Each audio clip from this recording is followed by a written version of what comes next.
ನನ್ನ ಬುದ್ಧಿ ಮಂದವಾಗಿದೆ ಮಾಧವ.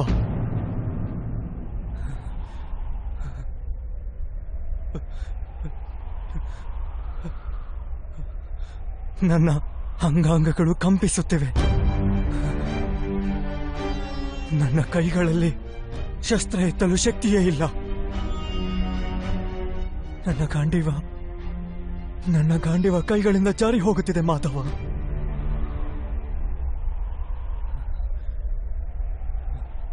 ನನಗೆ ಕೇವಲ ಭಯಾನಕ ವಿನಾಶ ಕಾಣಿಸುತ್ತಿದೆ. ಕೇವಲ ಭಯಾನಕವಾದ ವಿನಾಶ.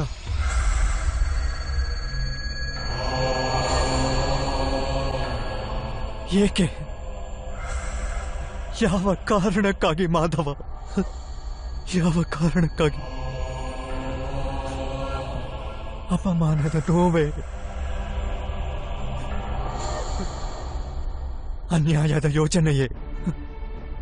ಪ್ರತೀಕಾರದ ಸಂಕಲ್ಪವೇ? ಅಂತ ಯಾವುದೇ ಕಾರಣವಿಲ್ಲ ನನ್ನ ಬಳಿ. ಯಾವುದೇ ಕಾರಣವಿಲ್ಲ ಮಾಧವ. ನಾನು ಇಷ್ಟು ದೊಡ್ಡ ವಿಧ್ವಂಸವನ್ನು ಒಪ್ಪಿಕೊಳ್ಳಲು ಇಲ್ಲ ಮಾಧವ.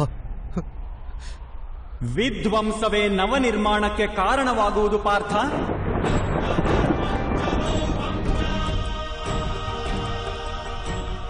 ಮರದ ಒಂದು ಶಾಖೆಯನ್ನು ಕತ್ತರಿಸಿದರೆ 2 ಶಾಖೆಗಳು ಜನ್ಮ ತಾಳುತ್ತವೆ. ನೀನು ಇಂದಿನ ವಿಧ್ವಂಸದಿಂದ ಏಕೆ ಭಯಭೀತನಾಗಿರುವೆ? ನಾಳೆ ಮತ್ತೆ ನವನಿರ್ಮಾಣವಾಗುವುದು ನಿನಗೆ ಈ ಸತ್ಯ ತಿಳಿದಿಲ್ಲವೇ?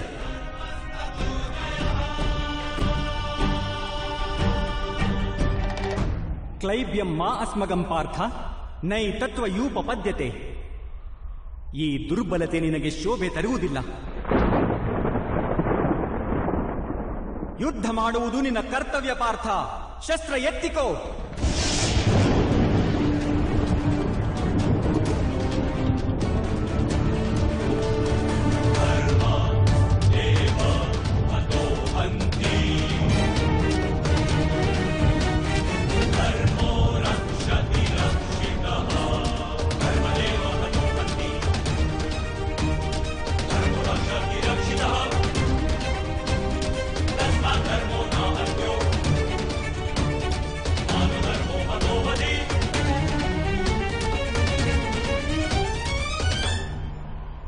ನಾನು ಹೇಗೆ ಶಸ್ತ್ರ ಎತ್ತಲಿ ಮಾಧವ?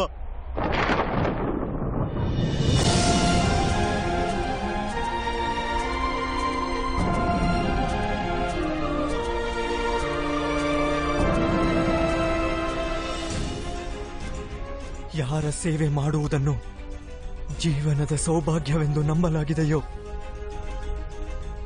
ಅಂತಹ ತಾತಾಶ್ರೀ, ಗುರು ದ್ರೋಣರು, ಮಾಮಾಶ್ರೀ ಹಾಗೂ ಜ್ಯೇಷ್ಠ ಭ್ರಾತರ ಮುಂದೆ ಶಸ್ತ್ರ ಎತ್ತುವ ಧೈರ್ಯವಿಲ್ಲ ನನ್ನೊಳಗೆ ಮಾಧವ. ಅವರ ವಧೆ ಮಾಡುವುದರಿಂದ ನನಗೆ ಸ್ವರ್ಗದ ರಾಜ್ಯವೇ ಪ್ರಾಪ್ತವಾಗುವುದಾದರೂ ಅದು ವ್ಯರ್ಥವೇ ಮಾಧವ, ವ್ಯರ್ಥವೇ.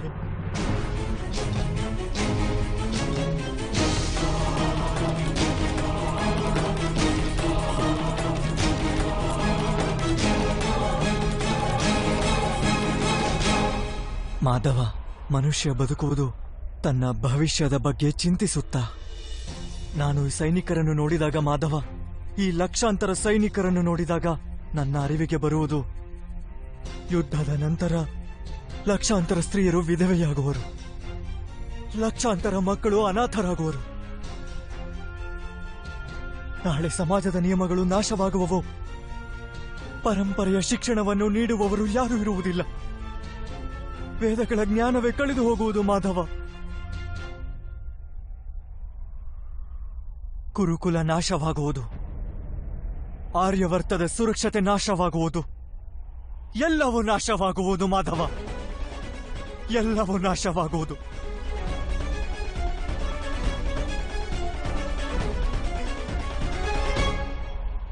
ಬುದ್ಧಿವಂತ ವ್ಯಕ್ತಿಯ ಹಾಗೆ ತರ್ಕ ಮಾಡುತ್ತಿರುವೆ ನೀನು. ಆದರೆ ವಾಸ್ತವವಾಗಿ ಮೂರ್ಖತನದ ಮಾತನಾಡುತ್ತಿರುವೆ ಪಾರ್ಥ. ಏನು ನಾಶವಾಗುವುದು? ವೃಕ್ಷದ ಕೆಲವು ಎಲೆಗಳು ಬಿದ್ದು ಹೋಗಿ ಹೊಸ ಎಲೆಗಳು ಹುಟ್ಟಬಹುದು. ಅದನ್ನು ಆನಂದ ಅಥವಾ ದುಃಖದ ಕಾರಣವೆಂದು ಹೇಳಲಾಗದು. ಎಲೆಗಳ ಹುಟ್ಟಿನ ಉದ್ದೇಶ ಹಾಗೂ ಅವುಗಳ ಜೀವನದ ಅರ್ಥ ಕೇವಲ ವೃಕ್ಷವನ್ನು ಜೀವಸಹಿತ ಇಡುವುದೇ ಆಗಿರುತ್ತದೆ.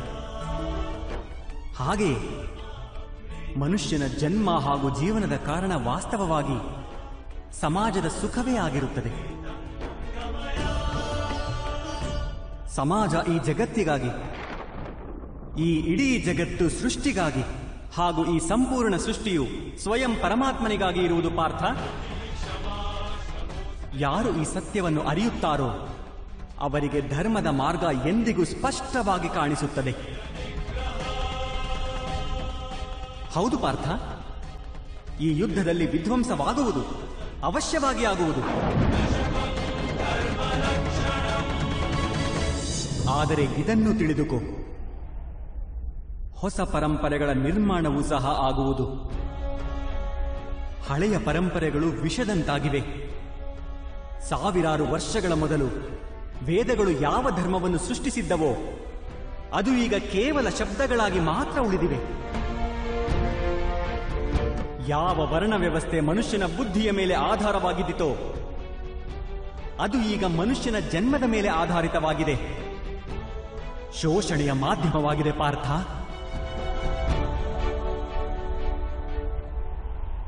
ಹಳೆಯ ವ್ಯವಸ್ಥೆಗಳು ನಾಶವಾಗುವವು, ಹೊಸ ವ್ಯವಸ್ಥೆಗಳು ಹುಟ್ಟುವವು.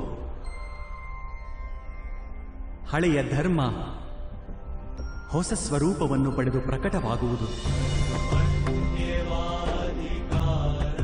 ಯಾವ ರೀತಿ ವರ್ಷಾ ಋತುವಿಗೂ ಮೊದಲು ಮೋಡಗಳಿಂದ ಕೂಡಿದ ಆಕಾಶವೂ ಕೂಡ ಕೊಳೆಯಾಗಿ ಕಾಣುವುದೋ ಹಾಗೂ ಧೂಳಿನಿಂದ ಕೂಡಿದ ಮಣ್ಣು ಕೂಡ ಕೊಳೆಯಾಗಿ ಕಾಣುವುದೋ ಅಂತಹುದೇ ಸ್ಥಿತಿ ಇದೆ ಎಂದು.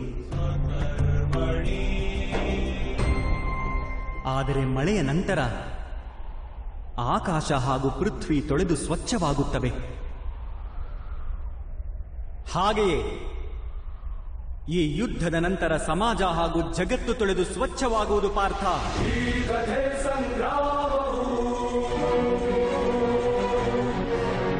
ಯುದ್ಧದ ನಂತರ ಸಮಾಜ ಹಾಗೂ ಜಗತ್ತು ಸ್ವಚ್ಛವಾಗಲೇಬೇಕು. ಆದ್ದರಿಂದ ಮೋಹವನ್ನು ತ್ಯಜಿಸು ಪಾರ್ಥ. ಸಮಗ್ರ ಜಗತ್ತಿನ ಲಾಭದ ಬಗ್ಗೆ ಯೋಚನೆ ಮಾಡು. ಶಸ್ತ್ರ ಕೈಗೆತ್ತಿಕೋ ಹಾಗೂ ಯುದ್ಧ ಮಾಡು. ಕೈಗೆತ್ತಿಕೋ ಹಾಗೂ ಯುದ್ಧ ಮಾಡು. ಕೈಗೆತ್ತಿಕೋ ಹಾಗೂ ಯುದ್ಧ ಮಾಡು.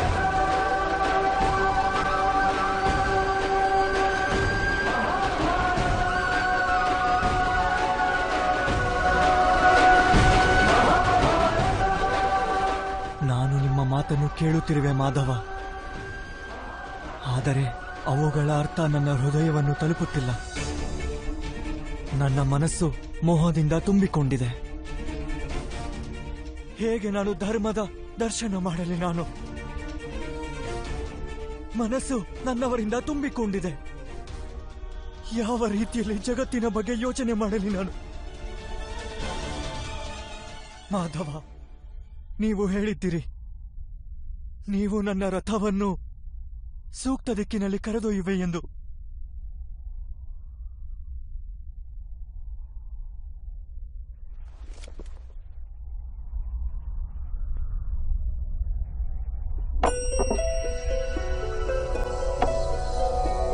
ನಾರಾಯಣಂ ನಮಸ್ಕೃತ್ಯ ನರಂ ಚೈವ ನರೋತ್ತಮಂ ದೇವಿಂ ಸರಸ್ವತಿಂ ವ್ಯಾಸಂ. ನನ್ನ ಆತ್ಮದ ಸಾರಥಿಯಾಗಿ ಈ ಜೀವನ ರಥವನ್ನು ಸೂಕ್ತ ಮಾರ್ಗದಲ್ಲಿ ಕರೆದೊಯ್ಯಿರಿ. ನಾರಾಯಣಂ ನಮಸ್ಕೃತ್ಯ ನರಂ ಚೈವ ನರೋತ್ತಮಂ ದೇವಿಂ ಸರಸ್ವತಿಂ ವ್ಯಾಸಂ ತತೋ ಜಯಂ ಉದೀರಯೇ. ಅಂಥದ್ದೇನು ತಿಳಿಯುವುದರಿಂದ ನಾನು ನನ್ನ ದುರ್ಬಲತೆಯನ್ನು ತ್ಯಜಿಸಬಲ್ಲೆ.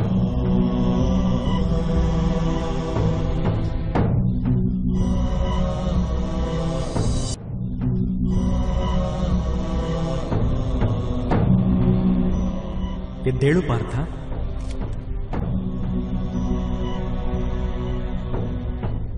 ಹೇಳುವುದನ್ನು ಕೇಳು. ಜೀವನದ ರಹಸ್ಯವನ್ನು ತಿಳಿದುಕೋ. ಜಗತ್ತಿನ ವಾಸ್ತವಿಕ ರೂಪವನ್ನು ಅರ್ಥ ಮಾಡಿಕೊ.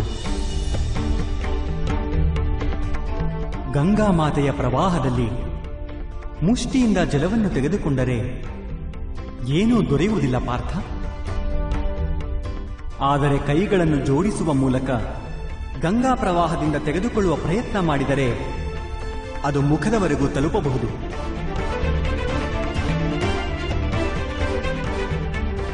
ಯೋಚಿಸಿ ನೋಡು ಪಾರ್ಥ, ಅಹಂಕಾರದ ಮುಷ್ಟಿ ಕಟ್ಟಿರುವೆಯೋ ಅಥವಾ ಸಮರ್ಪಣೆಯಿಂದ ಕೈ ಜೋಡಿಸಿರುವೆಯೋ? ಈ ಜ್ಞಾನವನ್ನು ಗ್ರಹಿಸುವ ಶಕ್ತಿ ಇದೆಯೇ ನಿನ್ನಲ್ಲಿ?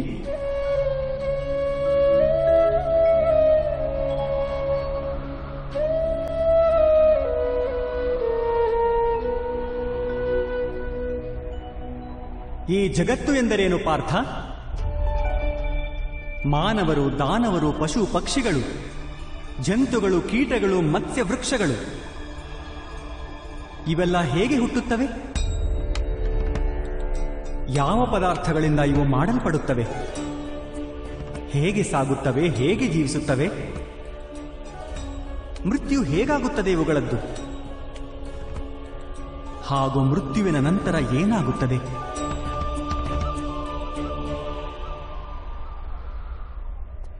ಈ ರಹಸ್ಯದ ಬಗ್ಗೆ ಯೋಚನೆ ಮಾಡು. ಮನುಷ್ಯನ ದೇಹ ಮಣ್ಣಿಂದ ಮಾಡಲ್ಪಟ್ಟಿದೆ ಮಾಧವ. ಜಲ ಅದರಲ್ಲಿ ರಕ್ತ ಹಾಗೂ ಇತ್ಯಾದಿ ರೂಪದಲ್ಲಿ ಹರಿಯುತ್ತದೆ. ಅಗ್ನಿಯು ದೇಹಕ್ಕೆ ತಾಪಮಾನ ನೀಡುತ್ತದೆ ಹಾಗೂ ದೇಹದ ಬರಿದಾದ ಪ್ರದೇಶದಲ್ಲಿ ಆಕಾಶ ಪ್ರಕಟವಾಗುತ್ತದೆ.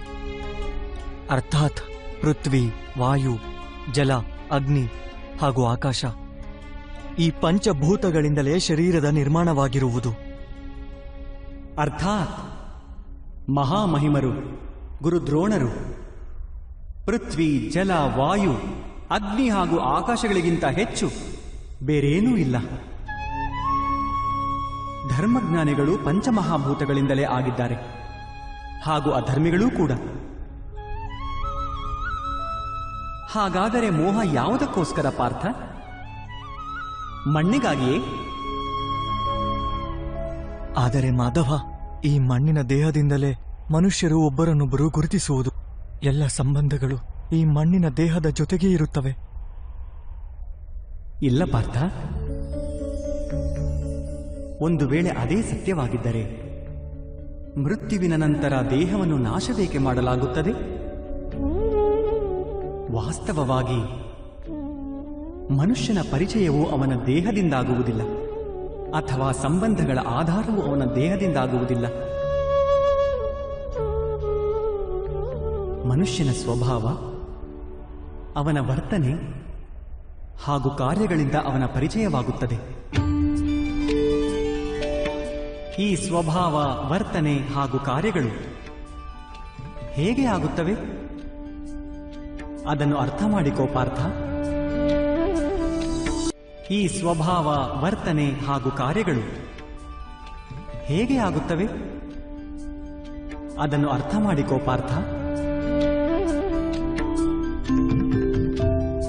ಮನುಷ್ಯನ ಜೀವನ ಕೇವಲ 20 ಗೋಚರ ಹಾಗೂ ಅಗೋಚರ ಪದಾರ್ಥಗಳ ಸಂಯೋಜನೆಯಿಂದಾಗಿದೆ. ಆದರೂ ಕೂಡ ಪ್ರತಿಯೊಬ್ಬ ಮನುಷ್ಯನ ಸ್ವಭಾವ ಹಾಗೂ ಕಾರ್ಯಗಳು ಭಿನ್ನ ಭಿನ್ನವಾಗಿಯೇ ಕಾಣುತ್ತವೆ. ಅದಕ್ಕೆ ಕಾರಣವೇನೆಂದರೆ ಈ ಸೃಷ್ಟಿಯ 3 ಗುಣಗಳು ತಮಸ್ಸು, ರಜಸ್ಸು ಹಾಗೂ ಸತ್ವ. ಈ 3 ಗುಣಗಳ ಅರ್ಥವೇನು ಮಾಧವ? ತಮಸ್ಸಿನ ಅರ್ಥ ಅಂಧಕಾರವಾಗಿದೆ. ಒಳ್ಳೆಯದು ಕೆಟ್ಟದ್ದು ಎನ್ನುವುದನ್ನು ಯೋಚಿಸದೆ ಜೀವನ ವ್ಯಯಿಸುವುದನ್ನು ತಾಮಸಿಕ ವ್ಯವಹಾರ ಎನ್ನಲಾಗುತ್ತದೆ. ಹೇಗೆ ಪಶುಪಕ್ಷಿಗಳು ಜೀವಿಸುವವೋ ಅದು ತಮ್ಮ ಶಾರೀರಿಕ ಇಚ್ಛೆಗಳನ್ನು ಪೂರ್ಣಗೊಳಿಸಲು ಮಾತ್ರ. ಸತ್ವದ ಅರ್ಥ ಜ್ಞಾನದ ಬೆಳಕು. ಯಾವಾಗ ವ್ಯಕ್ತಿಯೊಬ್ಬ ಪ್ರತಿಯೊಂದು ಪರಿಸ್ಥಿತಿಯಲ್ಲೂ ಧರ್ಮ, ಸತ್ಯ ಹಾಗೂ ಪರಂಪರೆಗಳ ಬಗೆಗೆ ಯೋಚಿಸಿ ವ್ಯವಹಾರ ಮಾಡುವನೋ ಅದನ್ನು ಸಾತ್ವಿಕ ಜೀವನ ಎನ್ನಲಾಗುತ್ತದೆ. ಈ ಇಬ್ಬರ ಮಧ್ಯದಲ್ಲಿ ಒಬ್ಬ ವ್ಯಕ್ತಿ ಇರುತ್ತಾನೆ. ಅವನ ಬಳಿ ಜ್ಞಾನವಿರುತ್ತದೆ. ಆದರೆ ಶರೀರ ಹಾಗೂ ಮನಸ್ಸಿನ ಇಚ್ಛೆಗಳ ಅನುಸಾರ ಬಂಧನಕ್ಕೊಳಗಾಗಿರುತ್ತಾನೆ. ಅಂಥ ಮನುಷ್ಯ ರಜಸ್ಸು ಅರ್ಥಾತ್ ಅಹಂಕಾರದ ಮನಸ್ಥಿತಿಯೊಂದಿಗೆ ಜೀವನ ಮಾಡುತ್ತಾನೆ. ತಮಸ್ಸು, ರಜಸ್ಸು ಹಾಗೂ ಸತ್ವಗುಣಗಳ ಹೆಚ್ಚು ಕಡಿಮೆ ಪ್ರಮಾಣದ ಸಂಯೋಜನೆಯಿಂದಲೇ ಮನುಷ್ಯನ ಸ್ವಭಾವ ನಿರ್ಮಾಣವಾಗುತ್ತದೆ.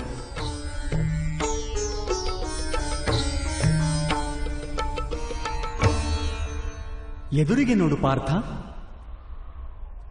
ಈ ಎಲ್ಲರಲ್ಲಿ ನಿನಗೆ ಯಾವ ಗುಣಗಳು ಕಾಣುತ್ತವೆ ಎಂದು.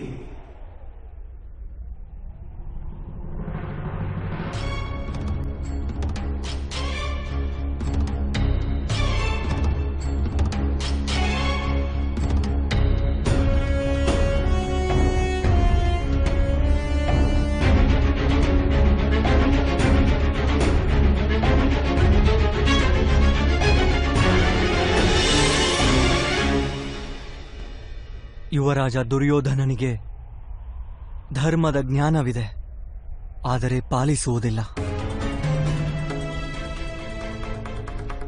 ಅವನ ಜೀವನದ ಕೇಂದ್ರವೇ ಅಹಂಕಾರ, ಅರ್ಥಾತ್ ಅವನಲ್ಲಿ ತಮಸ್ಸು ಕಡಿಮೆ ಇದೆ, ರಜಸ್ಸು ಹೆಚ್ಚಾಗಿದೆ ಹಾಗೂ ಸತ್ವಗುಣ ಇಲ್ಲವೇ ಇಲ್ಲ.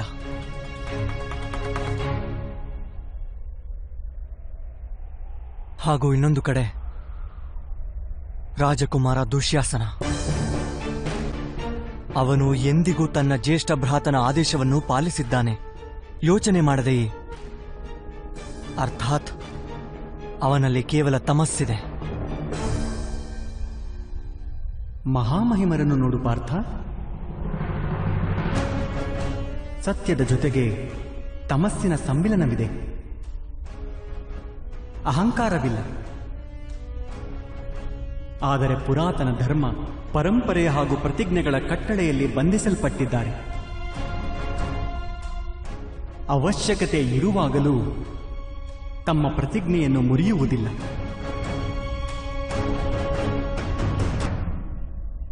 ಗುರು ದ್ರೋಣರನ್ನು ನೋಡು,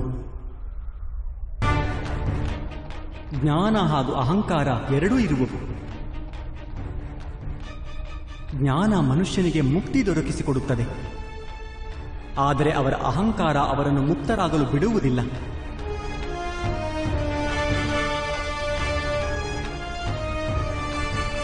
ಆದರೆ ಮಾಧವ,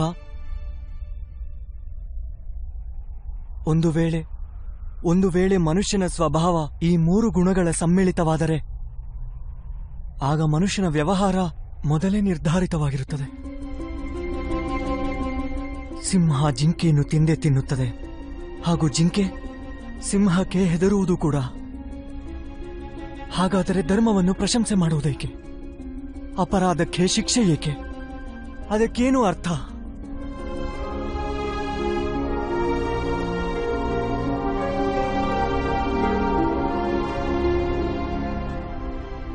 ಉತ್ತಮವಾದ ಪ್ರಶ್ನೆ ಇದು ಪಾರ್ಥ. ಆದರೆ ಮೊದಲು ಮನುಷ್ಯ ಎಂದರೇನು ಅದನ್ನು ಅರ್ಥ ಮಾಡಿಕೊ. ಮನುಷ್ಯನೆಂದರೆ ಕೇವಲ ಪಂಚ ಮಹಾಭೂತಗಳಲ್ಲ, ಪಂಚ ಪದಾರ್ಥಗಳಲ್ಲ, ಪಂಚ ಜ್ಞಾನೇಂದ್ರಿಯಗಳು, ಪಂಚ ಕರ್ಮೇಂದ್ರಿಯಗಳು ಹಾಗೂ 3 ಗುಣಗಳು, ಹೀಗೆ 23 ವಸ್ತುಗಳ ಸಮ್ಮಿಳಿತವೂ ಅಲ್ಲ. ಮನುಷ್ಯನಿಗೆ ನಡೆದಾಡುವ, ಓಡಾಡುವ, ಕಾರ್ಯ ಮಾಡುವುದಕ್ಕೆ ಶಕ್ತಿಯ ಅವಶ್ಯಕತೆ ಇರುತ್ತದೆ. ಹಾಗೂ ಶಕ್ತಿಗೆ ಚೈತನ್ಯವೆಂದೂ ಕರೆಯುತ್ತೇವೆ. ಹಾಗಾದರೆ ಮಾಧವ, ಮನುಷ್ಯನೇ ಅದರ ಚೇತನವೇ? ಇಲ್ಲ ಪಾರ್ಥ, ಮನುಷ್ಯನ ಚೈತನ್ಯದೊಂದಿಗೆ 23 ವಸ್ತುಗಳ ಸಮ್ಮಿಳಿತದ ಹೆಸರೇ ಪ್ರಕೃತಿ ಎಂದು. 24 ವಸ್ತುಗಳಿಂದ ತಯಾರಾದ ಮನುಷ್ಯ ಎಂಬ ಹೆಸರಿನ ಯಂತ್ರದಲ್ಲಿ ವಾಸವಿರುವವನೇ ಪುರುಷ, ಅರ್ಥಾತ್ ಪರಮಾತ್ಮನ ಅಂಶ. ಅವನಿಗೆ ಆತ್ಮ ಎನ್ನಲಾಗುತ್ತದೆ. ಯಾವಾಗ ಪ್ರಕೃತಿ ಹಾಗೂ ಪುರುಷನ ಸಮ್ಮಿಲನವಾಗುತ್ತದೆಯೋ, ಅರ್ಥಾತ್ ಯಾವಾಗ ಪರಮಾತ್ಮನ ಅಂಶ ಆತ್ಮರೂಪದಲ್ಲಿ ಮನುಷ್ಯನಲ್ಲಿ ವಾಸ ಮಾಡುತ್ತದೋ, ಆಗ ಮನುಷ್ಯ ಜೀವ ಪಡೆಯುತ್ತಾನೆ. ಈ ಆತ್ಮವೆಂದರೇನು ಮಾಧವ? ಹಾಗೂ ಅದನ್ನು ಅರಿಯುವ ಉಪಾಯವೇನು? ಮನುಷ್ಯ ಹೇಗೆ ರಥವನ್ನು ಉಪಯೋಗಿಸುವನೋ ಹಾಗೆಯೇ ಆತ್ಮವು ಶರೀರ ಎಂಬ ಹೆಸರಿನ ಈ ಯಂತ್ರವನ್ನು ಉಪಯೋಗಿಸುತ್ತದೆ. ಶರೀರದ ಮಾಧ್ಯಮದಿಂದ ಶರೀರದ ಸುಖ ದುಃಖಗಳನ್ನು ಉಪಭೋಗಿಸುತ್ತದೆ. ಆದರೆ ಆತ್ಮವು ಶರೀರವಲ್ಲ ಪಾರ್ಥ, ಶರೀರದ ನಾಶ ಮಾಡಬಹುದು ಅಷ್ಟೇ. ಆದರೆ ಆತ್ಮದ ನಾಶವನ್ನು ಮಾಡಲಾಗುವುದಿಲ್ಲ. ನೈನಂ ಚಿಂದಂತಿ ಶಸ್ತ್ರಾಣಿ ನೈನಂ ದಹತಿ ಪಾವಕ ನ ಚೈನಂ ಕ್ಲೇದಯಂ ತಾಪೋನ ಶೋಷಯತಿ ಮಾರುತಃ.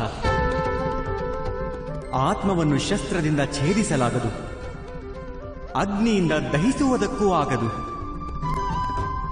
ಜಲ ಅದನ್ನು ದುರ್ಬಲ ಮಾಡಲೂ ಆಗದು, ಹಾಗೂ ಗಾಳಿ ಅದನ್ನು ಒಣಗಿಸಲೂ ಆಗದು. ಆತ್ಮವು ಶರೀರದಲ್ಲಿದ್ದರೂ ಸಹ ಅಮರವಾಗಿರುತ್ತದೆ.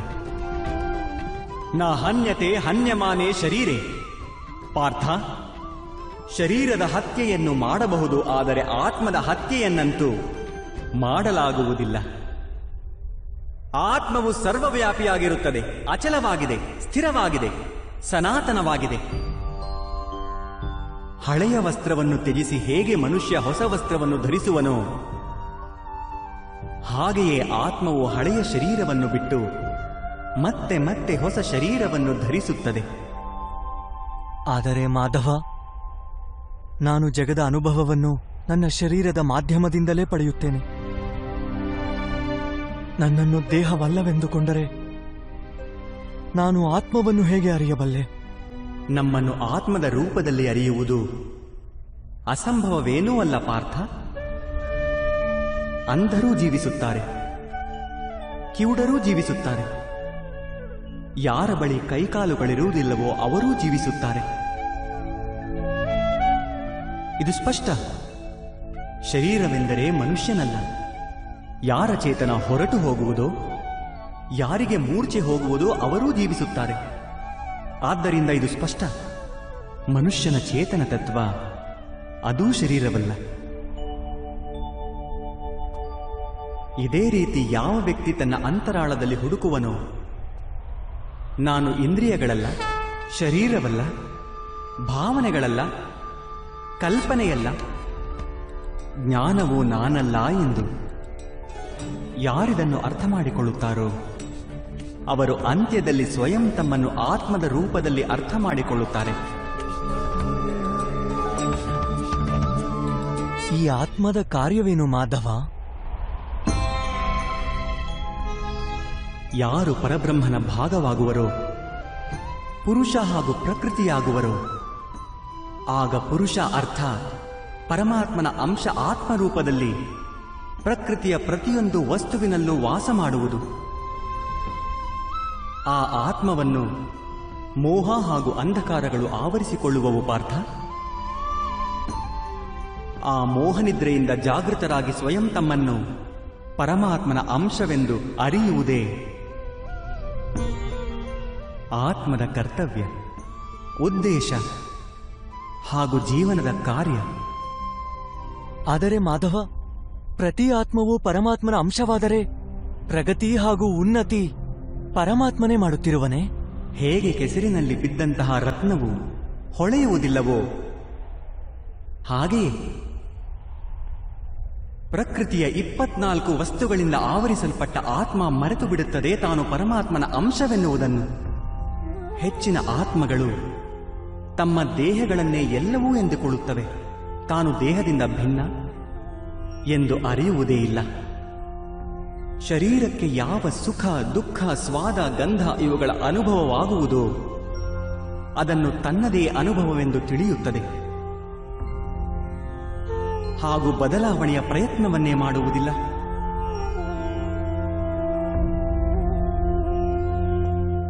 ಯಾವ ಆತ್ಮಗಳು ಬದಲಾವಣೆಯ ಪ್ರಯತ್ನವನ್ನೇ ಮಾಡುವುದಿಲ್ಲವೋ ಅವು ನಿರಂತರವಾಗಿ ಅಧರ್ಮ ಮಾಡುತ್ತಿರುತ್ತವೆ. ಅವುಗಳನ್ನು ಜಾಗೃತಗೊಳಿಸಲು ಶಿಕ್ಷೆ ನೀಡುವುದು ಅನಿವಾರ್ಯವಾಗುತ್ತದೆ.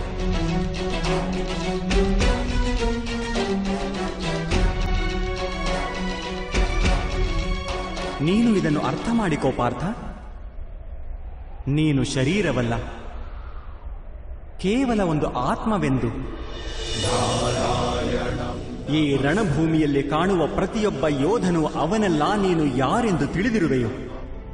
ಕೆಲ ಸಮಯದವರೆಗೆ ಇವರೆಲ್ಲರೂ ಈ ಶರೀರಗಳಲ್ಲಿ ವಾಸ ಮಾಡುತ್ತಿರುವರು.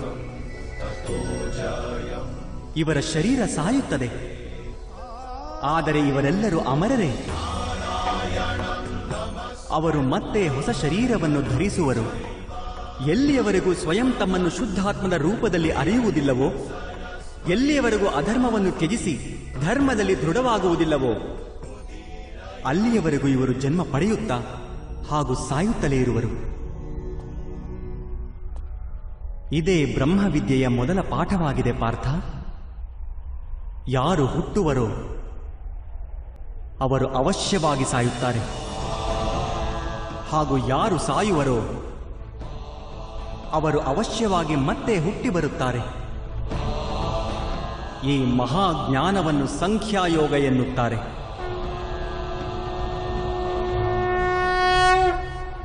ಧರ್ಮ ಹಾಗೂ ಅಧರ್ಮ ಎಂದರೇನು ಮಾಧವ? ಯಾವ ಮಾರ್ಗದ ಮೂಲಕ ಮನುಷ್ಯ ಸ್ವಯಂ ತನ್ನನ್ನೇ ಆತ್ಮದ ರೂಪದಲ್ಲಿ ನೋಡುವನೋ, ಪರಮಾತ್ಮನ ಅಂಶವಾಗಿ ಸ್ವಯಂ ತನ್ನನ್ನೇ ತಿಳಿದುಕೊಳ್ಳುವನೋ, ಆ ಮಾರ್ಗಕ್ಕೆ ಧರ್ಮ ಎನ್ನುತ್ತಾರೆ.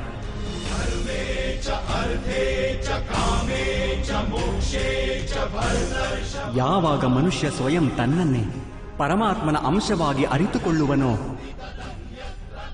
ಆಗ ಅವನಿಗೆ ಅನುಭೂತಿಯಾಗುತ್ತದೆ, ಈ ಸೃಷ್ಟಿಯೇ ಪರಮಾತ್ಮ ಹಾಗೂ ಆ ಪರಮಾತ್ಮನೇ ಸೃಷ್ಟಿ ಎನ್ನುವುದು.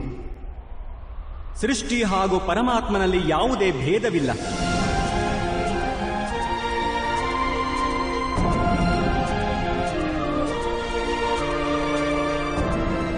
ಯಾವ ಮನುಷ್ಯ ಇದನ್ನು ಅರಿಯುವನೋ ಅವನು ಇತರ ಮನುಷ್ಯರು ಹಾಗೂ ಪ್ರಾಣಿಗಳ ವಿಷಯದಲ್ಲಿ ನಿರ್ದಯಿ ಹಾಗೂ ಕಠೋರವಾಗಿರುವುದಿಲ್ಲ.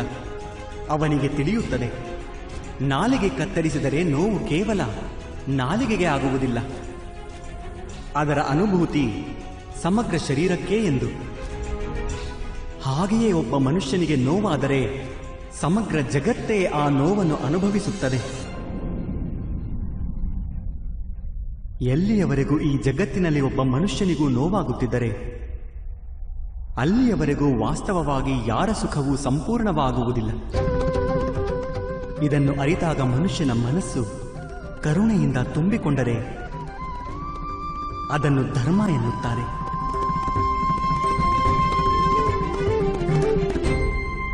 ಒಬ್ಬರ ಮೇಲೆ ತಮಸ್ಸಿನ ಗುಣದ ನೆರಳಿದ್ದಾಗ ಆಗ ಅವನು ಬೇರೆಯವರ ವಿಷಯದಲ್ಲಿ ಕಠೋರ, ನಿರ್ದಯಿ ಹಾಗೂ ಸ್ವಾರ್ಥಿಯಾಗುತ್ತಾನೆ. ತಾನು ಬಯಸಿದ ಸುಖಕ್ಕಾಗಿ ಬೇರೆಯವರಿಗೆ ದುಃಖ ನೀಡುತ್ತಾನೆ. ಪರಮಾತ್ಮನೆಡೆಗೆ ಹೋಗಲಾಗುವುದಿಲ್ಲ ಅವನು. ಅರ್ಥಾತ್ ಅಧರ್ಮ ಪರಮಾತ್ಮನಿಂದ ದೂರ ಕರೆದೊಯ್ಯುವ ಮಾರ್ಗದ ಹೆಸರಾಗಿದೆ. ಅರ್ಥಾತ್ ಅಧರ್ಮವೆಂದರೆ ಅಜ್ಞಾನದ ಇನ್ನೊಂದು ಹೆಸರೆಂದಾಯಿತು. ಹಾಗಾದರೆ ಅಜ್ಞಾನಿಗಾಗಿ ದಯೆ ಇರಬೇಕಾಗಿರುವುದು ಅವಶ್ಯವಲ್ಲವೇ? ಶಿಕ್ಷೆಗೆ ಏನು ಅರ್ಥ?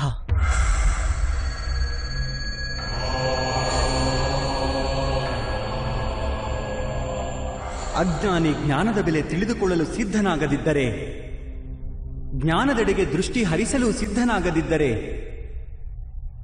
ಆಗ ಶಿಕ್ಷೆಯೇ ದಯೆಯಾಗುತ್ತದೆ.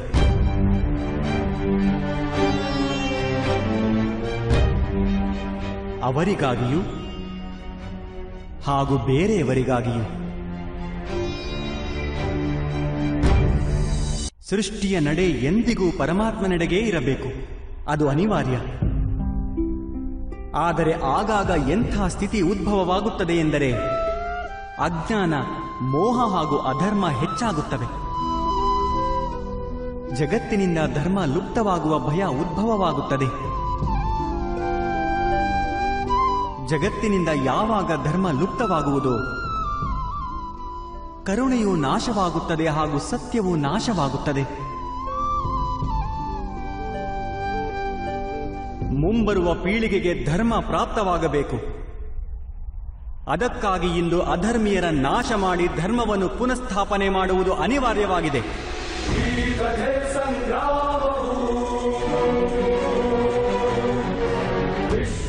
ಇಂದು ಅಂಥದೇ ಸ್ಥಿತಿ ಬಂದಿದೆ ಪಾರ್ಥ. ಹಾಗೂ ಧರ್ಮ ಸ್ಥಾಪನೆಯ ಕರ್ತವ್ಯ ನಿನ್ನದು. ಆದ್ದರಿಂದ ದುರ್ಬಲತೆಯನ್ನು ತ್ಯಜಿಸು ಹಾಗೂ ಈ ಯುದ್ಧಕ್ಕೆ ಸಿದ್ಧನಾಗು. ಹಾಗೂ ಈ ಯುದ್ಧಕ್ಕೆ ಸಿದ್ಧನಾಗು. ಹಾಗೂ ಈ ಯುದ್ಧಕ್ಕೆ ಸಿದ್ಧನಾಗು.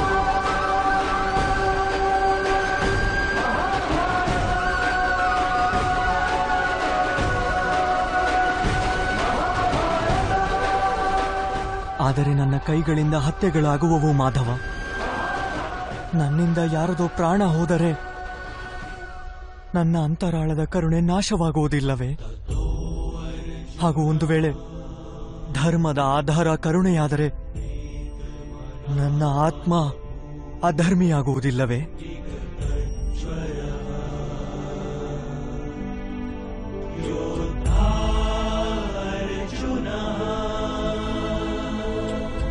ಕರ್ಮದ ಬಂಧನ ಅವಶ್ಯವಾಗಿ ನಿರ್ಮಾಣವಾಗುತ್ತದೆ, ಆದರೆ ಕಾರ್ಯದ ಬಂಧನ ನಿರ್ಮಾಣವಾಗದು ಪಾರ್ಥ. ನೀನು ಕರ್ಮ ಹಾಗೂ ಕಾರ್ಯದ ನಡುವೆ ಏನು ಭೇದವಿದೆ ಎಂದು ಅರಿಯುವುದು ಅವಶ್ಯವಾಗಿದೆ. ಎಲ್ಲ ಕರ್ಮವೂ ಕಾರ್ಯವೇ, ಆದರೆ ಎಲ್ಲ ಕಾರ್ಯವೂ ಕರ್ಮವಲ್ಲ. ಕರ್ಮವೆಂದು ಆ ಕಾರ್ಯಕ್ಕೆ ಹೇಳುತ್ತಾರೆ ಯಾವುದರ ಜೊತೆ ಫಲದ ಅಪೇಕ್ಷೆ ಸೇರಿದೆಯೋ.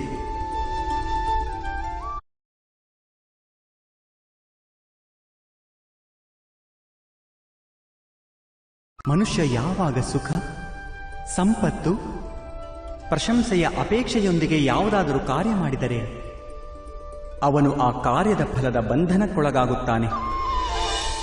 ಯಾವಾಗ ಒಂದು ಕರ್ಮವನ್ನು ಯಾವುದೇ ಅಪೇಕ್ಷೆಯೊಂದಿಗೆ ಮಾಡಿದರೆ ಅದನ್ನು ಸಕಾಮ ಕರ್ಮಯೋಗ ಎನ್ನುತ್ತಾರೆ. ಹಾಗೂ ಯಾವಾಗ ಒಂದು ಕರ್ಮವನ್ನು ಯಾವುದೇ ಫಲಾಪೇಕ್ಷೆ ಇಲ್ಲದೆ ಮಾಡಿದರೆ ಅದನ್ನು ನಿಷ್ಕಾಮ ಕರ್ಮಯೋಗ ಎನ್ನುತ್ತಾರೆ. ಇದೇ ಕಾರಣಕ್ಕೆ ಅವನು ಮತ್ತೆ ಮತ್ತೆ ಹುಟ್ಟಬೇಕಾಗುತ್ತದೆ. ಮನುಷ್ಯನನ್ನು ಯಾವುದೇ ಕರ್ಮ ಬಂಧನಕ್ಕೊಳಪಡಿಸುವುದಿಲ್ಲ. ಕರ್ಮದೊಂದಿಗೆ ಇರುವ ಅಪೇಕ್ಷೆಗಳು ಬಂಧನಕ್ಕೊಳಪಡಿಸುತ್ತವೆ. ಅದು ಹೇಗೆ ಮಾಧವ? ಒಂದು ವೇಳೆ ನಿನಗೆ ಈ ಯುದ್ಧದಲ್ಲಿ ವಿಜಯಶಾಲಿಯಾಗುವ ಅಪೇಕ್ಷೆ ಇದ್ದರೆ ಆಗ ಪರಾಜಯವಾದಲ್ಲಿ ನಿನಗೆ ತೀವ್ರ ದುಃಖವಾಗುವುದು. ಹಾಗೂ ಆ ದುಃಖ ನಿನ್ನಿಂದ ಬೇರೇನೋ ಕಾರ್ಯ ಮಾಡಿಸುವುದು. ಅದಕ್ಕಾಗಿ ನಿನಗೆ ಮತ್ತೊಂದು ಜನ್ಮ ಪಡೆಯಬೇಕಾಗುವುದು. ಹಾಗೂ ಒಂದು ವೇಳೆ ನೀನು ವಿಜಯಶಾಲಿಯಾದರೆ ನಿನ್ನ ಅಹಂಕಾರ ಹೆಚ್ಚಾಗುವುದು. ಹಾಗೂ ಆ ಅಹಂಕಾರವು ನಿನ್ನನ್ನು ವಿಶ್ವ ವಿಜಯ ಹೊಂದಲು ಪ್ರೇರೇಪಿಸುವುದು, ನಿನ್ನಿಂದ ಹತ್ಯೆ ಮಾಡಿಸುವುದು, ಹಾಗೂ ಅದರ ಪಾಪ ನಿನ್ನನ್ನು ಕಟ್ಟಿಹಾಕುವುದು. ಯೋಚಿಸಿ ನೋಡು, ಒಂದು ವೇಳೆ ನಿನಗೆ ಈ ಯುದ್ಧದಲ್ಲಿ ವಿಜಯದ ಮೋಹ, ಪರಾಜಯದ ಭಯ ಇಲ್ಲದಿದ್ದರೆ ಯುದ್ಧದ ಅಂತ್ಯದಲ್ಲಿ ನಿನಗೆ ಸುಖ ಪ್ರಾಪ್ತವಾಗುವುದೋ ಅಥವಾ ದುಃಖವೋ? ಸುಖವೂ ಆಗುವುದಿಲ್ಲ, ದುಃಖವೂ ಆಗುವುದಿಲ್ಲ. ಅರ್ಥಾತ್ ನಿನ್ನ ಸುಖ ದುಃಖ, ಹತಾಶೆ ನಿರಾಶೆ ಅಹಂಕಾರ ಯುದ್ಧದಿಂದಾಗಿ ಅಲ್ಲ. ಯುದ್ಧದಿಂದ ನೀನೆಂತಹ ಅಪೇಕ್ಷೆಗಳನ್ನು ಇಟ್ಟುಕೊಂಡಿರುವೆಯೋ ಅವುಗಳ ಕಾರಣದಿಂದಾಗಿ. ಇದು ಸತ್ಯವಲ್ಲವೇ ಪಾರ್ಥ?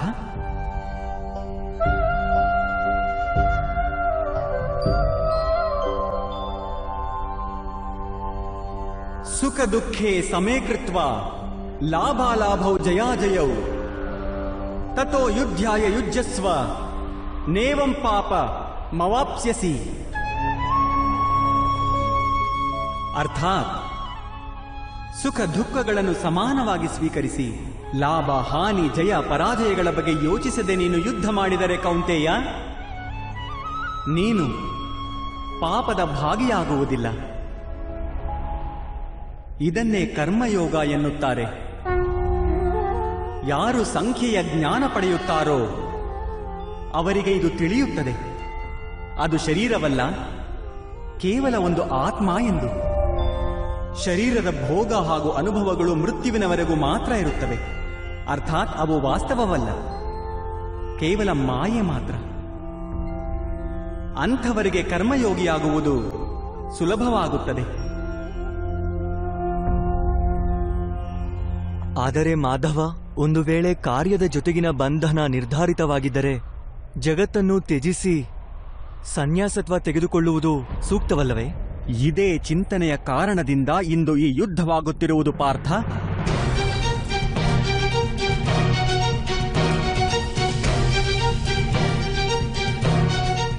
ಯೋಚಿಸಿ ನೋಡು, ಯಾವಾಗ ಸತ್ವಗುಣದಿಂದ ತುಂಬಿದ ಧರ್ಮವನ್ನು ಅರಿತವರು ಕರ್ಮವನ್ನು ತ್ಯಜಿಸುವರು,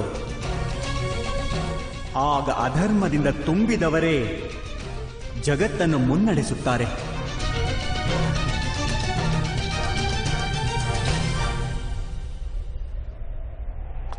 ಒಂದು ವೇಳೆ ಮಹಾಮಹಿಮರು ಲೌಕಿಕವನ್ನು ತ್ಯಜಿಸದೇ ಇದ್ದಿದ್ದರೆ ಇಂದು ಅಧರ್ಮ ಇಷ್ಟು ಬೆಳೆಯುತ್ತಲೇ ಇರಲಿಲ್ಲ.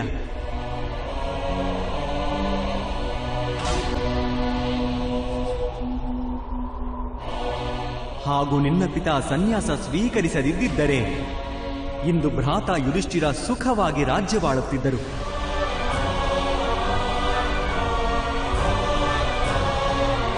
ಹಾಗೂ ತಮ್ಮ ಪ್ರಜೆಗಳಿಗೆ ನ್ಯಾಯ ಹಾಗೂ ಧರ್ಮದ ಜ್ಞಾನ ನೀಡುತ್ತಿದ್ದರು. ಆದರೆ ದುಃಖದ ವಿಷಯವೇನೆಂದರೆ ಪಾರ್ಥ, ಸತ್ವಗುಣದಿಂದ ತುಂಬಿದ ಮನುಷ್ಯರೇ ಜಗತ್ತಿಗೆ ಲಾಭ ಮಾಡಿಕೊಡಬಲ್ಲರು. ಅಂಥವರೇ ಸನ್ಯಾಸದ ಬಗ್ಗೆ ಯೋಚನೆ ಮಾಡುತ್ತಾರೆ.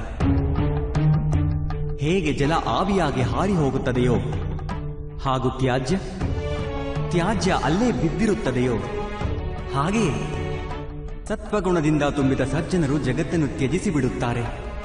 ಹಾಗೂ ತಮಸ್ಸಿನಿಂದ ಕೂಡಿದ ಅಧರ್ಮಿಗಳು ಜಗತ್ತಿನಲ್ಲಿ ಕಾರ್ಯ ಮಾಡುತ್ತಾರೆ. ಇದೇ ಕಾರಣದಿಂದ ಜಗತ್ತಿನಲ್ಲಿ ಪಾಪ ಹಾಗೂ ಅಧರ್ಮ ಹೆಚ್ಚಾಗುತ್ತದೆ.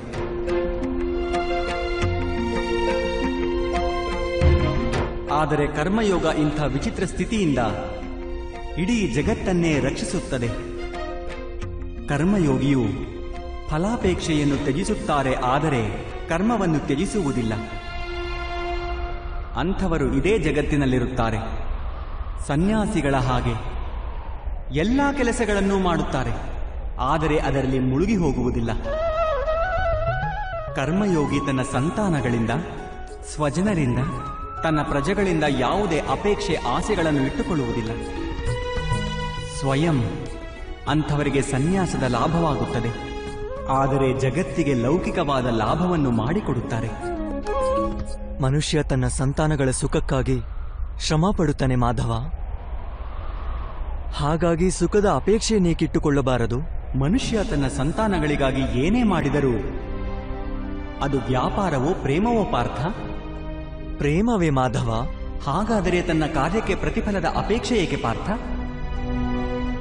ಭವಿಷ್ಯದ ಲಾಭವನ್ನು ವ್ಯಾಪಾರದಲ್ಲಿ ನೋಡಲಾಗುತ್ತದೆ, ಪ್ರೇಮದಲ್ಲಲ್ಲ.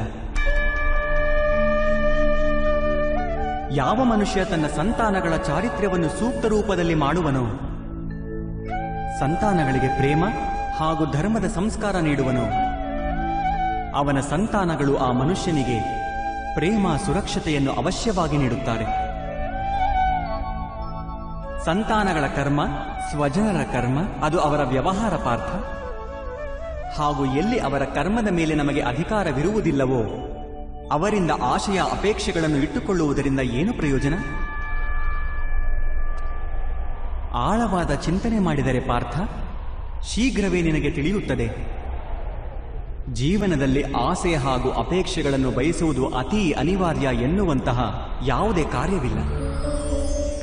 ಯಾವಾಗ ಸೃಷ್ಟಿಯೇ ಪರಮಾತ್ಮನೋ ಹಾಗೂ ಮನುಷ್ಯ ಸ್ವಯಂ ಪರಮಾತ್ಮನ ಅಂಶವಾಗಿರುವನೋ, ಎಲ್ಲ ಕಾರ್ಯಗಳನ್ನು ಪರಮಾತ್ಮನೇ ಮಾಡುತ್ತಾನೆ. ಮನುಷ್ಯನು ಸ್ವಯಂ ಏನನ್ನೂ ಮಾಡುವುದಿಲ್ಲ. ಇದೇ ಕರ್ಮಯೋಗದ ಮೂಲ ಸಿದ್ಧಾಂತವೋ ಪಾರ್ಥ.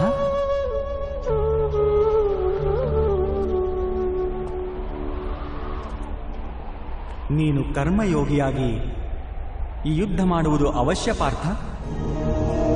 ತ್ರೈಗುಣ್ಯ ವಿಷಯ ವೇದ ನಿಸ್ತ್ರೈಗುಣ್ಯೋ ಭವಾರ್ಜುನ, ನಿರ್ದ್ವಂದ್ವೋ ನಿತ್ಯ ಸತ್ಪಸ್ಥೋ ನಿರ್ಯೋಗಕ್ಷೇಮ ಆತ್ಮವಾನ್.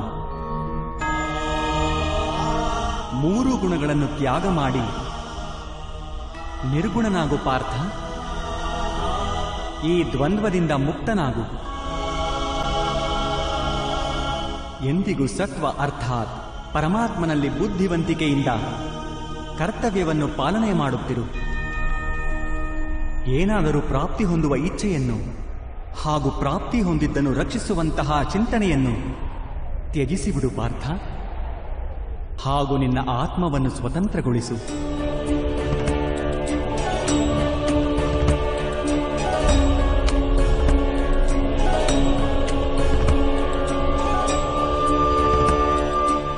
ಸ್ಮರಣೆ ಇರಲಿ ಪಾರ್ಥ,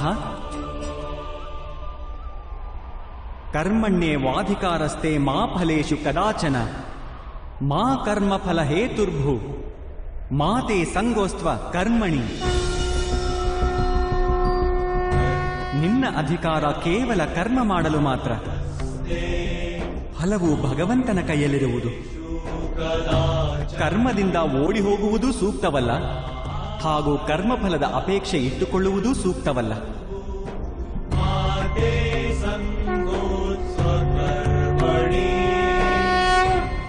ಅಂದರೆ ಫಲವನ್ನು ತ್ಯಜಿಸಬೇಕು, ಆದರೆ ಕರ್ಮವನ್ನು ತ್ಯಜಿಸಬಾರದು.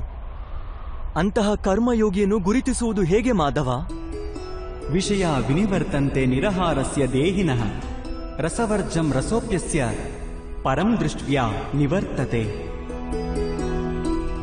ಹೌದು ಪಾರ್ಥ, ಯಾರು ಸ್ವಾರ್ಥದಿಂದ ಬಿಡಿಸಿಕೊಳ್ಳಲು ಭೋಜನವನ್ನೇ ತ್ಯಜಿಸಿಬಿಡುತ್ತಾರೋ ಅವರ ಮನಸ್ಸಿನಿಂದ ಸ್ವಾರ್ಥದ ಆಸೆ ಎಂದೂ ಹೋಗುವುದೇ ಇಲ್ಲ. ಅವರಿಗೆ ಉಭಯ ಹಾನಿ ಆಗುತ್ತದೆ. ಒಂದು, ಅವರು ದುರ್ಬಲರಾಗುತ್ತಾರೆ. ಪರಮಾತ್ಮನನ್ನು ಪ್ರಾಪ್ತಿ ಮಾಡಿಕೊಳ್ಳಲು ಯಾವ ಪ್ರಯತ್ನ ಅನಿವಾರ್ಯವೋ ಅದನ್ನು ಅವರು ಮಾಡಲಾಗುವುದಿಲ್ಲ. ಎರಡನೆಯದು, ಎಂದಿಗೂ ಅವನ ಮನಸ್ಸು ಸ್ವಾರ್ಥದ ದುರಾಸೆಯಿಂದ ತುಂಬಿಕೊಂಡಿರುತ್ತದೆ. ಭೋಜನವನ್ನು ತ್ಯಜಿಸುವುದಕ್ಕಿಂತ ಉತ್ತಮವಾದದ್ದು ಸ್ವಾರ್ಥವೆಂಬ ದುರಾಸೆಯನ್ನೇ ತ್ಯಜಿಸುವುದಾಗಿದೆ. ಕರ್ಮಯೋಗಿ ತನ್ನ ಮನಸ್ಸಿನ ಎಲ್ಲ ದುರಾಸೆಗಳನ್ನು ಸೆಳೆದುಕೊಂಡು ಬಿಡುತ್ತಾನೆ. ಜೀವನವನ್ನು ಕರ್ತವ್ಯವೆಂದು ತಿಳಿದು ಕಾರ್ಯವನ್ನು ಮಾಡುತ್ತಾನೆ. ಕಾರ್ಯಗಳೊಂದಿಗೆ ಬಂಧನಕ್ಕೊಳಗಾಗುವುದಿಲ್ಲ. ಹಾಗೂ ಪಾರ್ಥ, ಯಾವ ವ್ಯಕ್ತಿ ಕಾರ್ಯಗಳಿಂದ ಆಸೆ ಅಪೇಕ್ಷೆಗಳನ್ನು ಇಟ್ಟುಕೊಳ್ಳುವುದಿಲ್ಲವೋ ಅಂಥವರ ಕಾರ್ಯವೇ ಪೂರ್ಣವಾಗುವುದು.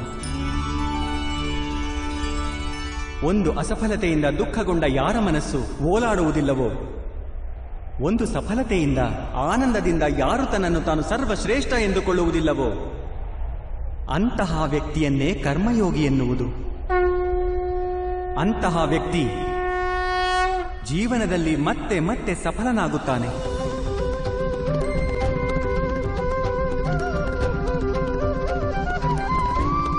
ಧ್ಯಾಯತೋ ವಿಷಯಾನ್ ಪುಂಸ ಸಂಗಸ್ತೆ ಶೂಪಜಾಯತೆ ಸಂಗಾತ್ ಸಂಜಾಯತೆ ಕಾಮ ಕಾಮಾತ್ ಕ್ರೋಧೋಭಿಜಾಯತೆ ಕ್ರೋಧಾತ್ ಭವತಿ ಸಮ್ಮೋಹ ಸಮ್ಮೋಹಾತ್ ಸ್ಮೃತಿ ವಿಭ್ರಮ ಸ್ಮೃತಿ ಭ್ರಂಶಾತ್ ಬುದ್ಧಿನಾಶೋ ಬುದ್ಧಿನಾಶಾತ್ ಪ್ರಣಶ್ಯತಿ. ಅಪೇಕ್ಷೆಯಿಂದ ಬಯಕೆ ಪ್ರಕಟವಾಗುತ್ತದೆ, ಹಾಗೂ ಬಯಕೆಯ ಸ್ವಭಾವವೇ ಅಸಂತುಷ್ಟವಾಗಿರುವುದು. ಅಸಂತೋಷದಿಂದ ಕ್ರೋಧ ಉತ್ಪನ್ನವಾಗುವುದು, ಹಾಗೂ ಕ್ರೋಧದಿಂದ ಮೋಹ ಹುಟ್ಟುವುದು. ತಿಳಿದುಕೊಳ್ಳುತ್ತಾನೆ. ಮೋಹದಿಂದಾಗಿ ವ್ಯಕ್ತಿಯು ಆಚಾರ ಹಾಗೂ ವ್ಯವಹಾರಗಳ ಜ್ಞಾನವನ್ನೇ ಮರೆತು ಬಿಡುತ್ತಾನೆ. ಜ್ಞಾನ ಕಳೆದುಕೊಳ್ಳುವುದರಿಂದ ಬುದ್ಧಿ ಕಳೆದುಕೊಳ್ಳುತ್ತಾನೆ. ಅನುಚಿತವಾದ ಕಾರ್ಯಗಳು ಆಗತೊಡಗುತ್ತವೆ, ಹಾಗೂ ಸಮಾಜವು ಅಂಥ ವ್ಯಕ್ತಿಯ ಶತ್ರುವಾಗಿ ಬಿಡುತ್ತದೆ. ಹಾಗೂ ಅಂತ್ಯದಲ್ಲಿ ಅಂಥ ಮನುಷ್ಯನ ಸಂಪೂರ್ಣ ಪತನವಾಗಿ ಬಿಡುತ್ತದೆ.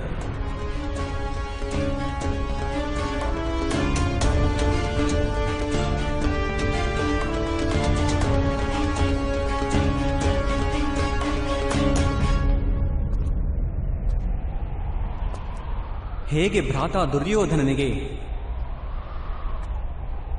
ಅವನ ಸೇನಾಧಿಪತಿ ಮಹಾಮಹಿಮರೇ ಅವನ ಶತ್ರುವಾಗಿದ್ದರೂ ನಿನಗೆ ವಿಜಯದ ಆಶೀರ್ವಾದ ನೀಡಿದ ಹಾಗೆ,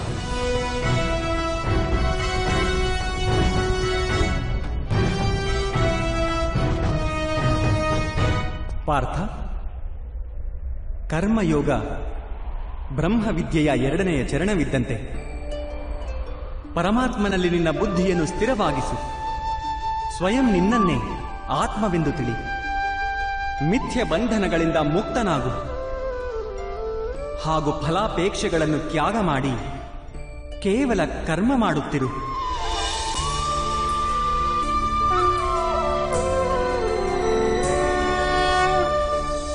ನನ್ನ ಬುದ್ಧಿಯನ್ನು ಪರಮಾತ್ಮನಲ್ಲಿ ಸ್ಥಿರಗೊಳಿಸಿ ಕರ್ಮಯೋಗಿ ಆಗುವುದಕ್ಕೆ ಯಾವ ಮಾರ್ಗವಿದೆ ಮಾಧವ? ಪಾರ್ಥ, ಸಾಂಖ್ಯಯೋಗದ ಕಾರಣ ಮನುಷ್ಯ ಪರಮಾತ್ಮನನ್ನು ನಿರಂತರವಾಗಿ ನೆನೆಯುತ್ತಾ ಇರುತ್ತಾನೆ. ಪರಮಾತ್ಮನ ಸ್ಮರಣೆ ಮಾಡುವುದರಿಂದ ಮನುಷ್ಯನ ಹೃದಯದಲ್ಲಿ ಸಮರ್ಪಣೆಯ ಭಾವ ಉತ್ಪನ್ನವಾಗುತ್ತದೆ. ಹಾಗೂ ಆ ಭಾವವನ್ನು ಭಕ್ತಿ ಎನ್ನುತ್ತಾರೆ. ಭಕ್ತಿಯಿಂದ ಮನುಷ್ಯನಿಗೆ ಸತ್ಯ ಅಸತ್ಯಗಳ ಜ್ಞಾನ ಪ್ರಾಪ್ತಿಯಾಗುತ್ತದೆ. ಆ ಜ್ಞಾನದಿಂದ ಅವನಿಗೆ ಪರಮಾತ್ಮನ ದರ್ಶನವಾಗುತ್ತದೆ. ಹಾಗೂ ಯಾರಿಗೆ ಪರಮಾತ್ಮನ ದರ್ಶನವಾಗುವುದೋ ಅವನೇ ವಾಸ್ತವವಾಗಿ ಕರ್ಮಯೋಗಿಯಾಗುತ್ತಾನೆ. ಹಾಗೂ ಜನ್ಮದ ಚಕ್ರದಿಂದ ಹೊರಬಂದು ಮೋಕ್ಷವನ್ನು ಪಡೆಯುತ್ತಾನೆ. ಎಲ್ಲ ಆತ್ಮಗಳ ಅಂತಿಮ ಗುರಿಯೂ ಅದೇ ಆಗಿರುತ್ತದೆ. ಹಾಗೂ ಧರ್ಮದ ಅಂತಿಮ ಚರಣವೂ ಅದೇ ಆಗಿದೆ. ಆದರೆ ನಾನು ಪರಮಾತ್ಮನ ದರ್ಶನವಿಲ್ಲದೆ ಸಮರ್ಪಣೆಯನ್ನು ಹೇಗೆ ಮಾಡಿಕೊಳ್ಳಬಹುದು ಮಾಧವ? ಪರಮಾತ್ಮನ ದರ್ಶನ ಮಾಡಬೇಕಾದರೆ ನಿನ್ನ ಕಣ್ಣುಗಳಿಗೆ ಕಟ್ಟಿದ ಆಸೆ, ಅಹಂಕಾರ, ಕ್ರೋಧ ಹಾಗೂ ಪೂರ್ವಾಗ್ರಹದ ಪಟ್ಟಿಯನ್ನು ತೊಲಗಿಸಬೇಕಾಗುತ್ತದೆ. ಅಂಧಕಾರ ತುಂಬಿದ ಕಕ್ಷೆಯಲ್ಲಿ ಕುಳಿತ ಮನುಷ್ಯ ಸೂರ್ಯ ದರ್ಶನ ಮಾಡುವುದಿದೆ ಎಂದರೆ ಅವನಿಗೆ ಏನು ಹೇಳುವೆ? ಇದನ್ನೇ ಹೇಳುವೆ ಅಲ್ಲವೇ? ಕಕ್ಷದಿಂದ ಹೊರಬಂದು ಆಕಾಶದ ಕೆಳಗೆ ನಿಲ್ಲುವಂತಹವನಾಗು. ಸೂರ್ಯ ಎಂದೆಂದಿಗೂ ಉಪಸ್ಥಿತನಿರುವನು. ಹಾಗೆಯೇ ಪಾರ್ಥ, ಈ ಸೃಷ್ಟಿಯೇ ಪರಮಾತ್ಮನು, ಪರಮಾತ್ಮನೇ ಎಲ್ಲವೂ. ಪರಮಾತ್ಮನ ಹೊರತಾಗಿ ಏನೂ ಇಲ್ಲ. ಯಾರು ತನ್ನ ಆತ್ಮದ ದರ್ಶನ ಮಾಡುತ್ತಾನೋ ಅವನು ಪರಮಾತ್ಮನ ದರ್ಶನ ಮಾಡುತ್ತಾನೆ. ಹೇಗೆ ಉಪ್ಪಿನ ಒಂದು ಕಣದ ಸ್ವಾದವು ಸಮಗ್ರ ಸಾಗರದ ಸ್ವಾದದಿಂದ ಭಿನ್ನವಾಗಿರುವುದಿಲ್ಲವೋ ಹಾಗೆಯೇ ನಮ್ಮ ಆತ್ಮದ ದರ್ಶನವು ಪರಮಾತ್ಮನ ದರ್ಶನದಿಂದ ಭಿನ್ನವಾಗುವುದಿಲ್ಲ.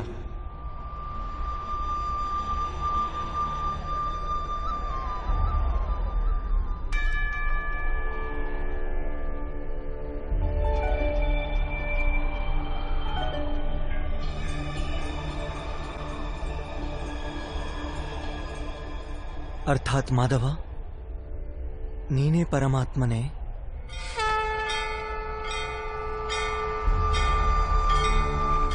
ಹೌದು ಪಾರ್ಥ, ನಾನು ಪರಮಾತ್ಮನು. ಹೇಗೆ ನೀನು ಪರಮಾತ್ಮನೋ ಹಾಗೆಯೇ ಕೇವಲ ನೀನಿನ್ನೂ ಜಾಗೃತನಾಗಿಲ್ಲ ಅಷ್ಟೇ. ನಾನಿದನ್ನು ತಿಳಿದುಕೊಂಡಿದ್ದೇನೆ. ಧರ್ಮಸ್ಯ ತದಾತ್ಮಾನಂ ಸೃಜಾಮ್ಯಹಂ. ಹಾಗಾದರೆ ಮಾಧವ, ನಿಮ್ಮ ಮೇಲಿನ ಸಮರ್ಪಣೆಯು ದೇವರ ಮೇಲಿನ ಸಮರ್ಪಣೆ ಯಾಕಾಗುವುದಿಲ್ಲ? ಅವಶ್ಯವಾಗಿ ನನ್ನ ಮೇಲಿನ ಸಮರ್ಪಣೆಯೇ ಪರಮಾತ್ಮನ ಮೇಲಿನ ಸಮರ್ಪಣೆ. ಸರ್ವಧರ್ಮಾನ್ ಪರಿತ್ಯಜ್ಯ ಮಾಮೇಕ ಶರಣಂ ವ್ರಜ. ಇಡೀ ಜಗತ್ತನ್ನೇ ತ್ಯಜಿಸಿ ನನ್ನಲ್ಲಿ ಶರಣಾಗು ಪಾರ್ಥ.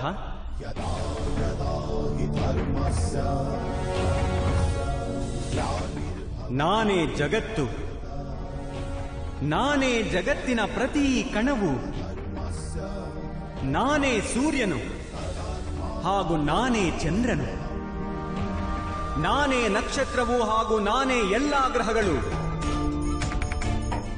ನಾನು ಸೂರ್ಯನಿಗಿಂತ ಹೆಚ್ಚು ಪುರಾತನನು, ಯಾವುದೇ ವೃಕ್ಷದಲ್ಲಿ ಅರಳಿದ ಮೊಗ್ಗಿಗಿಂತ ನವೀನನು. ನಾನೇ ಎಲ್ಲ ಮನುಷ್ಯರು, ನಾನೇ ಸ್ವರ್ಗ ಹಾಗೂ ನರಕಗಳನ್ನು ಹಿಡಿದಿಟ್ಟುಕೊಂಡಿರುವ ಶಕ್ತಿಯು, ನಾನೇ ದುರ್ಯೋಧನನು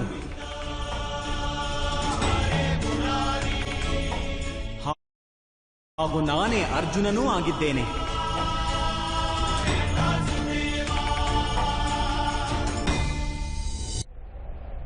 ಅದು ಹೇಗೆ ಸಂಭವ ಮಾಧವ? ನಿಮ್ಮ ಜನ್ಮವನ್ನು ಬಹಳರು ತಮ್ಮ ಜೀವನ ಕಾಲದಲ್ಲಿಯೇ ನೋಡಿದ್ದಾರೆ. ನಿಮ್ಮ ಮಾತೆ ಈಗಲೂ ಜೀವಿತವಾಗಿದ್ದಾರೆ. ಯಾರ ಗರ್ಭದಿಂದ ನೀವು ಜನ್ಮ ಪಡೆದಿರುವಿರೋ, ನೀವು ಪುರಾತನ ಹಾಗೂ ಅವಿನಾಶಿ ಹೇಗಾಗಲು ಸಾಧ್ಯ? ನೀನು ಶರೀರವನ್ನು ನೋಡುತ್ತಿರುವೆ, ಹಾಗೂ ನಾನು ಆತ್ಮದ ಬಗ್ಗೆ ಹೇಳುತ್ತಿರುವೆ. ನಾನು ಅನೇಕ ಜನ್ಮವೆತ್ತಿರುವೆ ಪಾರ್ಥ. ನಾನು ಅನೇಕ ಅವತಾರಗಳನ್ನು ಧರಿಸಿದ್ದೇನೆ,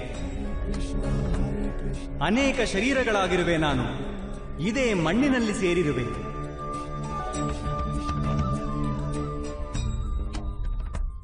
ನಾನು ಮುಂದೆಯೂ ಮತ್ತೆ ಮತ್ತೆ ಜನ್ಮ ತಾಳುತ್ತೇನೆ.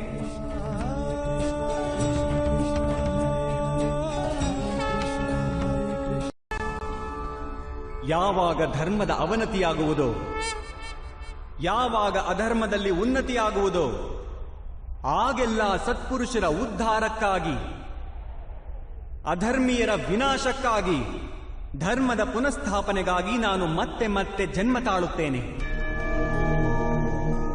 ಇದು ಪ್ರತಿ ಯುಗದಲ್ಲೂ ಆಗುತ್ತಲಿದೆ, ಹಾಗೂ ಮುಂದೆಯೂ ಹಾಗೆಯೇ ಆಗುವುದು. ನಾನೇ ಅವಿನಾಶಿ ಪರಮಾತ್ಮನು. ನಾನೇ ಮತ್ಸ್ಯನೂ ಆಗಿದ್ದೆ, ಹಾಗೂ ನಾನೇ ವಾಮನ ಅವತಾರವು. ನಾನೇ ಪರಶುರಾಮನು, ಹಾಗೂ ನಾನೇ ರಾಮಚಂದ್ರನೂ ಆಗಿದ್ದೆ.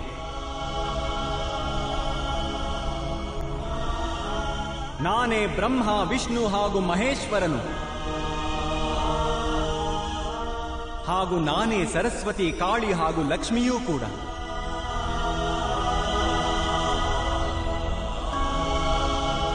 ನಾನು ಪುರುಷನೂ ಅಲ್ಲ, ಸ್ತ್ರೀಯೂ ಅಲ್ಲ, ಹಾಗೂ ನಪುಂಸಕನೂ ಅಲ್ಲ. ನಾನು ಶರೀರವೂ ಅಲ್ಲ, ಶರೀರದ ಅಂಗವೂ ಅಲ್ಲ. ನಾನೇ ಜ್ಞಾನವು, ನಾನೇ ಸೃಷ್ಟಿಯೂ, ಚೈತನ್ಯವೂ ಹೌದು, ಹಾಗೂ ಪರಬ್ರಹ್ಮನೂ ಹೌದು. ನಾನೇ ಎಲ್ಲವೂ ಆಗಿರುವೆ, ಹಾಗೂ ನಾನು ಏನೂ ಅಲ್ಲ. ಹೀಗೆಯೇ ಪ್ರತಿಯುಗದಲ್ಲಿಯೂ ಆಗಿದೆ, ಹಾಗೂ ಮುಂದೆಯೂ ಹೀಗೆಯೇ ಆಗುತ್ತಲಿರುತ್ತದೆ.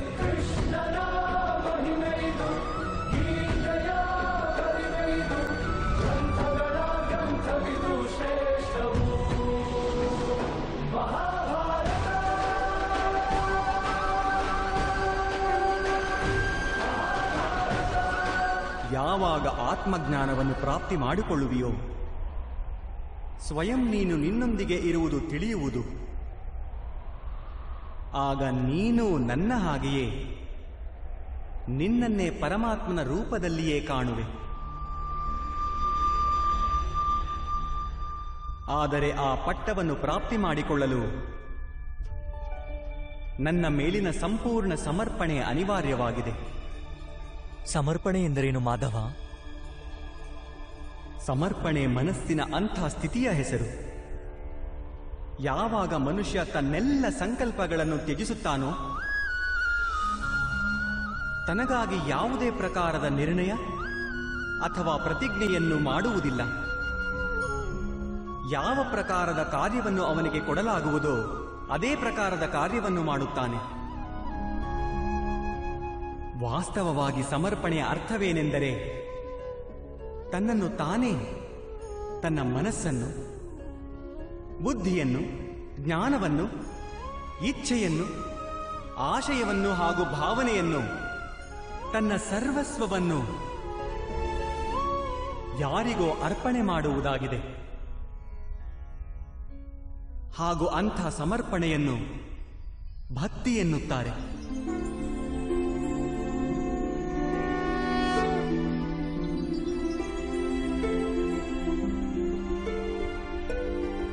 ಪತ್ನಿಯ ಸಮರ್ಪಣೆ ಪತಿಗಾಗಿ ಇರುತ್ತದೆ. ಯೋಧನ ಸಮರ್ಪಣೆ ಸೇನಾಧಿಪತಿಗಾಗಿರುತ್ತದೆ. ಒಬ್ಬ ಶಿಷ್ಯನ ಹೃದಯದಲ್ಲಿ ಗುರು ಭಕ್ತಿ ಇರುತ್ತದೆ. ಇವೆಲ್ಲ ಭಕ್ತಿಗಳು ಒಂದೇ ಸಮವೇ? ಇವರೆಲ್ಲರಿಗೂ ದೇವರು ಪ್ರಾಪ್ತವಾಗುವನೇ? ಇಲ್ಲ ಪಾರ್ಥ, ಮನುಷ್ಯ ಯಾರಿಗಾಗಿ ಸಮರ್ಪಿತನಾಗಿರುವನೋ ಅವನ ಸ್ವರೂಪವಾಗಿಯೇ ಕಾಣತೊಡಗುತ್ತಾನೆ. ಅವನ ಮನಸ್ಸಿನಲ್ಲಿ ಯಾವುದೇ ಸಂದೇಹ, ಯಾವುದೇ ಪ್ರಶ್ನೆ ಜನ್ಮ ತಾಳುವುದಿಲ್ಲ. ಒಬ್ಬ ದುಷ್ಟನಿಗೆ ಮಾಡುವ ಸಮರ್ಪಣೆಯು ಆ ಮನುಷ್ಯನ ಕಾರ್ಯವನ್ನು ಭ್ರಷ್ಟಗೊಳಿಸುತ್ತದೆ.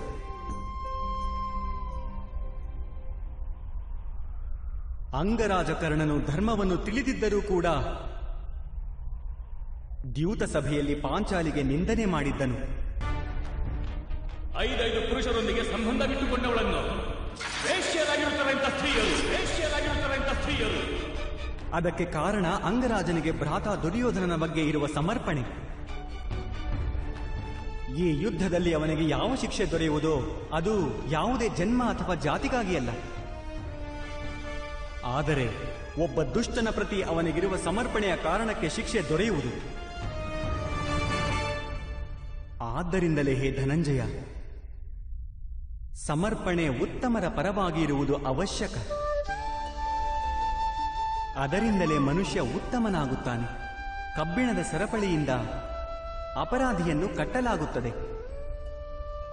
ಹಿತ್ತಾಳೆಯ ಸರಪಳಿಯಿಂದ ಮಂದಿರದ ದೀಪಸ್ತಂಭವನ್ನು ಕಟ್ಟಲಾಗುತ್ತದೆ. ಹಾಗೂ ಚಿನ್ನದ ಮಾಲೆಯನ್ನು ಆಭರಣವೆಂದು ಕೊರಳಲ್ಲಿ ಧರಿಸಲಾಗುತ್ತದೆ. ಪತಿಭಕ್ತಿ, ಸ್ವಾಮಿ ಭಕ್ತಿ, ಮಿತ್ರಭಕ್ತಿ, ಹೀಗೆ ಅನೇಕ ಭಕ್ತಿಗಳು ಇರುವವು ಪಾರ್ಥ. ಆದರೆ ಎಲ್ಲಕ್ಕಿಂತ ಶ್ರೇಷ್ಠವಾದ ಭಕ್ತಿಯು ಪರಮಾತ್ಮನ ಭಕ್ತಿಯಾಗಿರುತ್ತದೆ.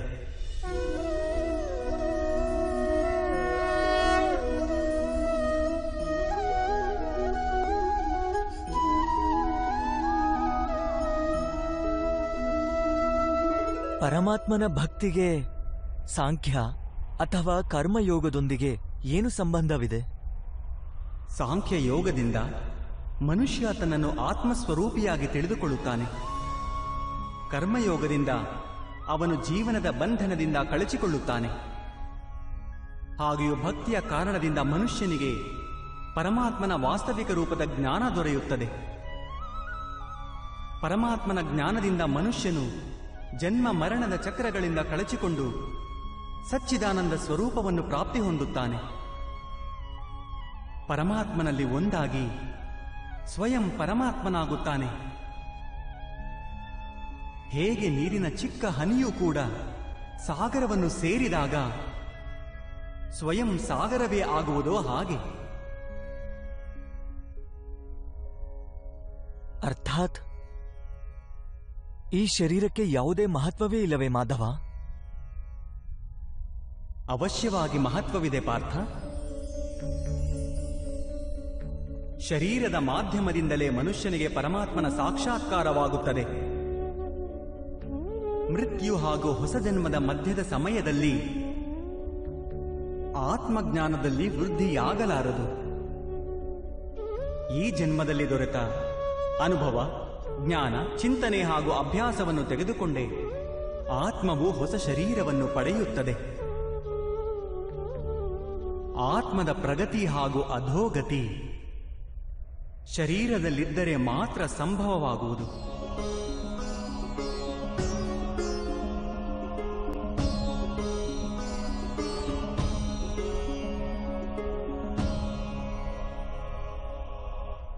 ಆದರೆ ಮಾಧವ, ಇಲ್ಲಿ ಉಪಸ್ಥಿತರಿರುವ ವ್ಯಕ್ತಿಗಳ ವಧೆ ಮಾಡಿ ನಾವು ಅವರು ಉದ್ಧಾರವಾಗುವ ಸಂಭವವನ್ನು ನಾಶ ಮಾಡಿದಂತಾಗುವುದಿಲ್ಲವೇ?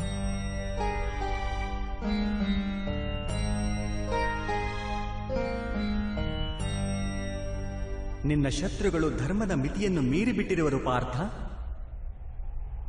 ಅಧರ್ಮವೇ ಅವರ ಸ್ವಭಾವವಾಗಿ ಹೋಗಿದೆ. ಅವರ ಉದ್ಧಾರ ಇನ್ನು ಅಸಂಭವ.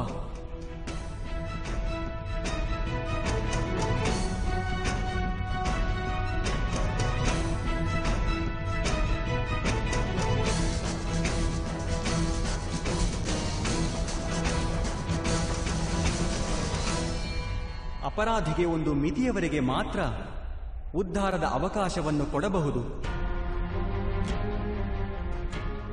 ನಾನು ಶಿಶುಪಾಲನ 99 ಅಪರಾಧಗಳನ್ನು ಕ್ಷಮಿಸಿದ್ದೆ. ಆದರೆ 100 ಅಪರಾಧಗಳ ನಂತರ ಅವನಿಗೆ ಶಿಕ್ಷೆ ಕೊಡುವುದು ಅವಶ್ಯವಾಗಿತ್ತು. ಅಪರಾಧಿಗೆ ಒಂದು ವೇಳೆ ಅಪರಾಧ ಮಾಡಲು ಬಿಟ್ಟರೆ ಅವನು ಹೆಚ್ಚು ಹೆಚ್ಚು ಪತನಗೊಳ್ಳುತ್ತಾ ಹೋಗುತ್ತಾನೆ.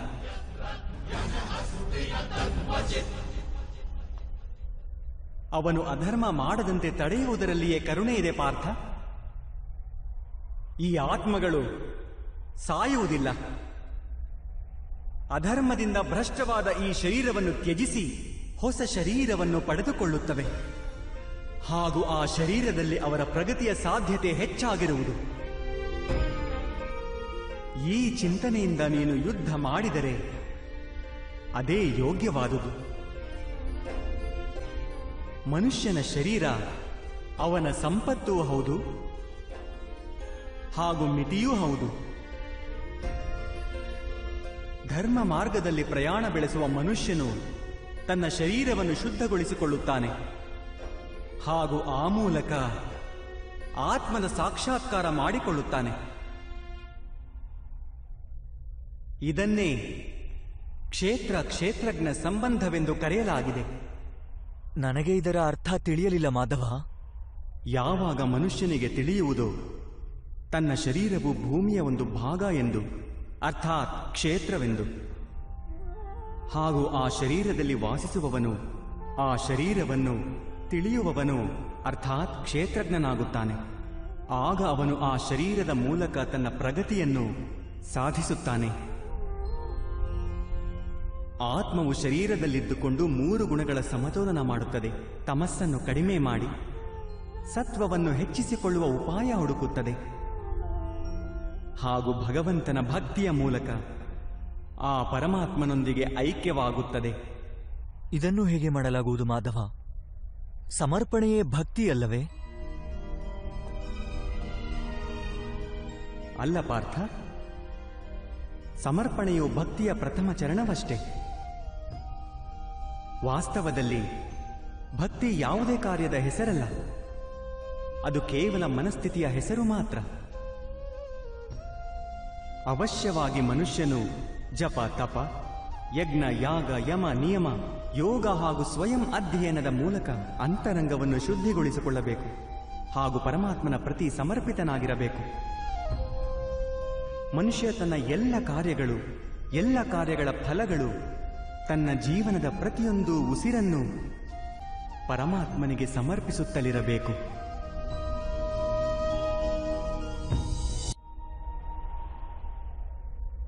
ಭಕ್ತಿ ಕೇವಲ ಮನದ ಸ್ಥಿತಿಯಾದರೆ ಜಪ, ತಪ ಇತ್ಯಾದಿಗಳ ಮಹತ್ವವೇನಿದೆ ಮಾಧವ?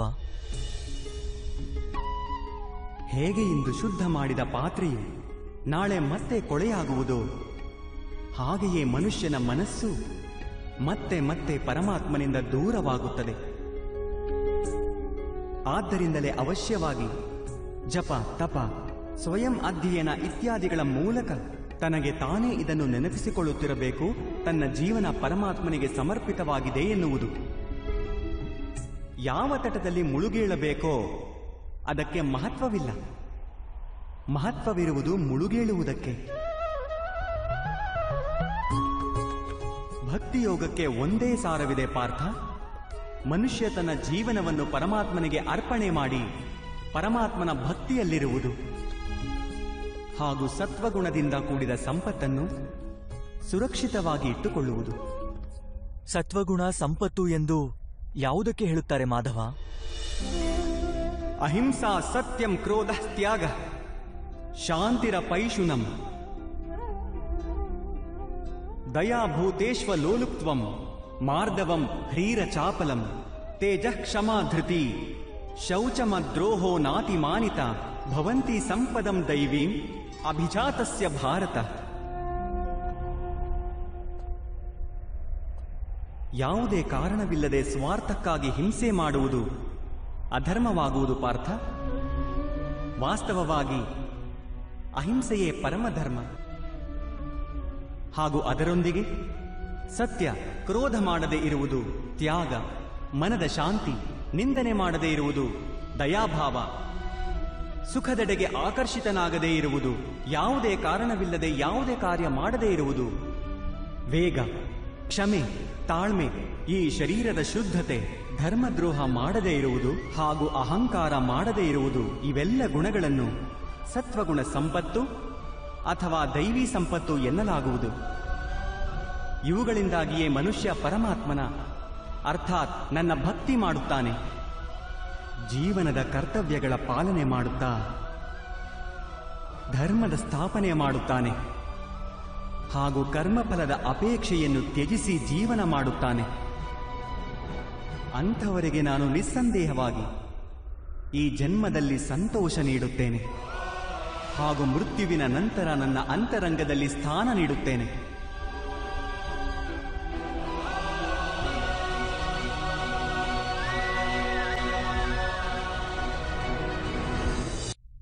ನಿಮ್ಮ ರೂಪ ಹೇಗಿದೆ ಮಾಧವ?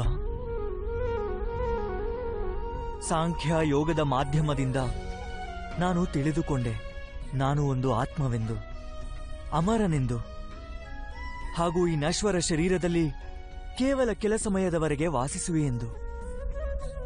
ಕರ್ಮಯೋಗದ ಮಾಧ್ಯಮದಿಂದ ನಾನು ತಿಳಿದುಕೊಂಡೆ ಯಾರು ಫಲದ ಅಪೇಕ್ಷೆಯನ್ನು ತ್ಯಜಿಸಿ ಕೇವಲ ಕರ್ಮ ಮಾಡುತ್ತಾನೋ ಅವನಿಗೆ ಜೀವನದಲ್ಲಿ ಶಾಂತಿ ಹಾಗೂ ಸಫಲತೆ ಪ್ರಾಪ್ತವಾಗುತ್ತದೆ ಎಂದು. ಭಕ್ತಿ ಯೋಗದ ಮಾಧ್ಯಮದಿಂದ ನಾನು ನಿಮ್ಮ ಪ್ರತಿ ಸಮರ್ಪಣೆಯ ಮಹತ್ವ ತಿಳಿದುಕೊಂಡೆ.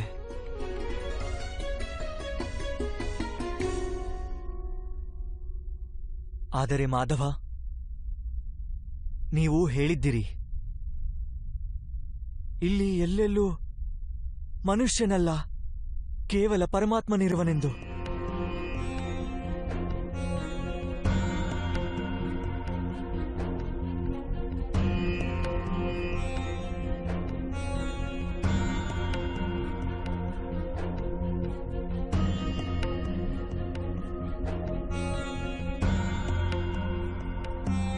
ಆದರೆ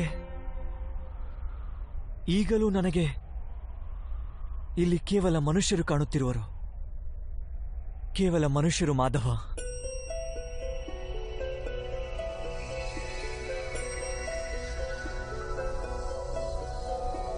ನಾರಾಯಣಂ ನಮಸ್ಕೃತ್ಯ ನರಂ ಚೈವ ನರೋತ್ತಮಂ ದೇವೀಂ ಸರಸ್ವತಿಂ ವ್ಯಾಸಂ ತತೋ ಜಯಂ. ನಾನು ನಿಮ್ಮ ವಾಸ್ತವಿಕ ರೂಪದ ದರ್ಶನ ಮಾಡಬಯಸುತ್ತೇನೆ ಮಾಧವ. ನಿಮ್ಮ ಶಕ್ತಿ, ನಿಮ್ಮ ಜ್ಞಾನ, ವೇಗ ಹಾಗೂ ಐಶ್ವರ್ಯಗಳಿಂದ ಕೂಡಿದ ಪರಮಾತ್ಮನ ಸ್ವರೂಪವನ್ನು ಪ್ರತ್ಯಕ್ಷವಾಗಿ ನೋಡಬಯಸುತ್ತೇನೆ ಮಾಧವ. ನನಗೆ ನಿಮ್ಮ ಅವಿನಾಶಿ ಸ್ವರೂಪದ ದರ್ಶನ ನೀಡಿ ಮಾಧವ. ನನ್ನ ಎಲ್ಲ ಸಂದೇಹಗಳನ್ನು ನಾಶ ಮಾಡಿ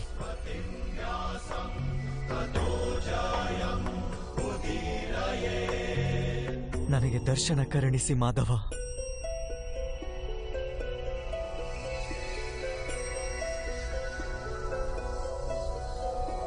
ನಾರಾಯಣಂ ನಮಸ್ಕೃತ್ಯ ನರಂ ಚೈವ ನರೋತ್ತಮಂ ದೇವೀಂ ಸರಸ್ವತಿಂ ವ್ಯಾಸಂ ತತೋ ಜಯಂ.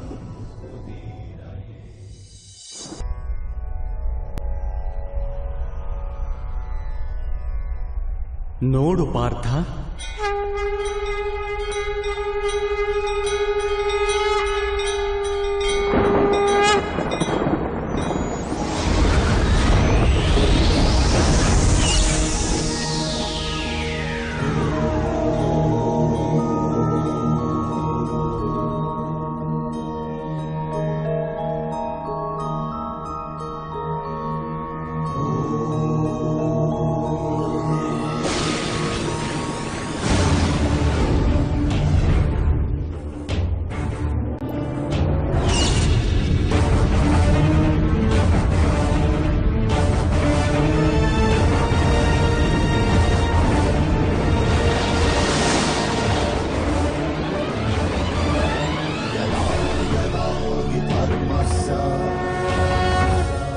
ग्लानिर्भवति भारत अभ्युत्थानमधर्मस्य तदात्मानं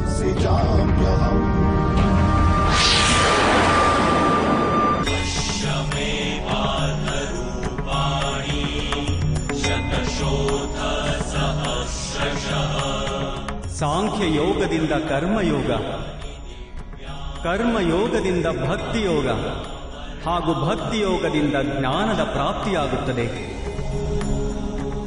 ನನ್ನ ವಿಶ್ವರೂಪ ದರ್ಶನವನ್ನು ಮಾಡುವುದೇ ವಾಸ್ತವಿಕವಾದ ಜ್ಞಾನವು ಅರ್ಜುನ.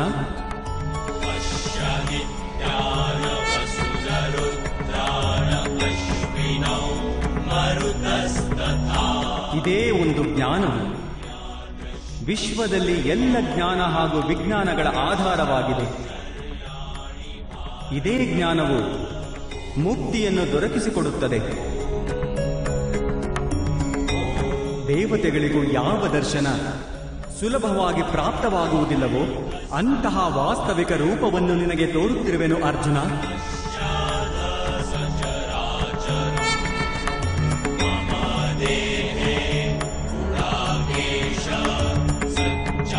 ನಾನೇ ಈ ಪೃಥ್ವಿಯ ಕಣ ಕಣದಲ್ಲೂ ವಾಸವಾಗಿರುವೆ.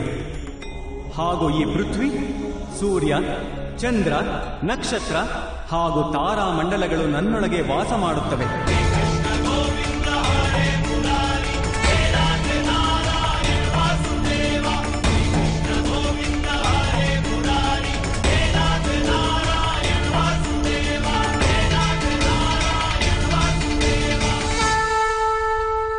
ನಾನೇ ಸತ್ಯ, ನಾನೇ ಸಂಪೂರ್ಣ, ನಾನೇ ಜೀವ, ನಾನೇ ಶಿವ. ಅಕ್ಷರದಲ್ಲಿ ಆಕಾರ ನಾನು, ವೇದಗಳಲ್ಲಿ ಸಾಮವೇದ ನಾನು, ದೇವರಲ್ಲಿ ಇಂದ್ರ ನಾನು, ಪ್ರಾಣಿಗಳಲ್ಲಿ ಚೇತನ ನಾನು, ಯಕ್ಷರಲ್ಲಿ ಕುಬೇರ ನಾನು, ರುದ್ರರಲ್ಲಿ ಶಂಕರ ನಾನು, ವಸುಗಳಲ್ಲಿ ಅಗ್ನಿ ನಾನು, ಪರ್ವತಗಳಲ್ಲಿ ಸುಮೇರು ನಾನು, ಹಾಗೂ ಋಷಿಗಳಲ್ಲಿ ಭೃಗು ನಾನು, ಧ್ವನಿಗಳಲ್ಲಿ ಓಂಕಾರ ನಾನು, ಯಜ್ಞಗಳಲ್ಲಿ ಜಪ ನಾನು, ಹಾಗೂ ವೃಕ್ಷಗಳಲ್ಲಿ ಪವಿತ್ರ ಅಶ್ವತ್ಥ ವೃಕ್ಷ ನಾನು. ಬುದ್ಧಿಯಲ್ಲಿ ಸ್ಮೃತಿ, ವಿವೇಕ, ಸಹನೆ ಹಾಗೂ ಕ್ಷಮೆ ಎಲ್ಲವೂ ನಾನೇ. ಕೀರ್ತಿಯು ನಾನೇ, ಗಂಧರ್ವರಲ್ಲಿ ಚಿತ್ರರಥ ನಾನೇ, ದೇವ ಋಷಿಗಳಲ್ಲಿ ನಾರದ ನಾನು, ಹಾಗೂ ಮುನಿಗಳಲ್ಲಿ ಕಪಿಲ,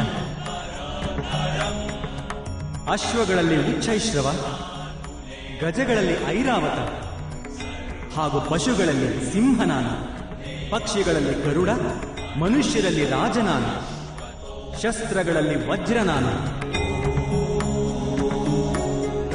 ಹಸುಗಳಲ್ಲಿ ಕಾಮಧೇನು, ಸರ್ಪಗಳಲ್ಲಿ ವಾಸುಕಿ ನಾನು, ಶೇಷನಾಗ ನಾನು, ಯಮರಾಜ ನಾನು, ವರುಣ ದೇವ ನಾನು, ಹಾಗೂ ವಾಯು ಕೂಡ ನಾನೇ. ಭಗವಂತ ರಾಮ ನಾನು, ಪವಿತ್ರ ಗಂಗೆ ನಾನು, ಸೃಷ್ಟಿಯಲ್ಲಿ ಆದಿ ಮಧ್ಯ ಹಾಗೂ ಅಂತ್ಯವೂ ನಾನೇ. ಬ್ರಹ್ಮವಿದ್ಯೆ ನಾನು, ಮಹಾಕಾಲ ನಾನು, ಹಾಗೂ ಬ್ರಹ್ಮನೂ ನಾನೇ. ಪರಿಣಾಮ, ವಿಜಯ, ಸತ್ವ, ನಿರ್ಣಯ ನಾನು. ಶಿಕ್ಷೆ, ಶಕ್ತಿ, ನೀತಿ, ಮೌನ ಹಾಗೂ ತತ್ವಜ್ಞಾನವೂ ನಾನೇ.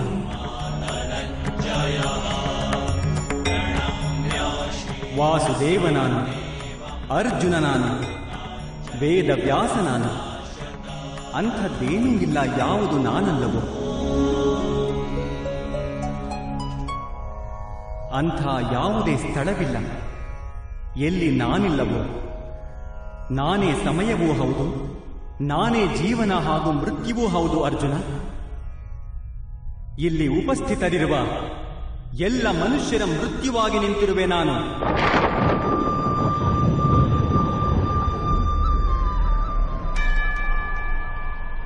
ನೀನೊಂದು ವೇಳೆ ಶಸ್ತ್ರವನ್ನು ಎತ್ತದಿದ್ದರೂ ನಾನು ಇವರೆಲ್ಲರ ವಧೆ ಮಾಡುತ್ತೇನೆ ಅರ್ಜುನ.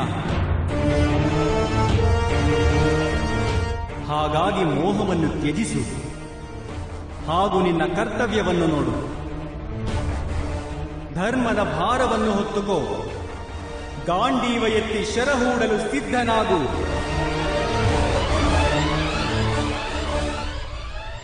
ಯುದ್ಧ ಮಾಡು ಅರ್ಜುನ, ಯುದ್ಧ ಮಾಡು.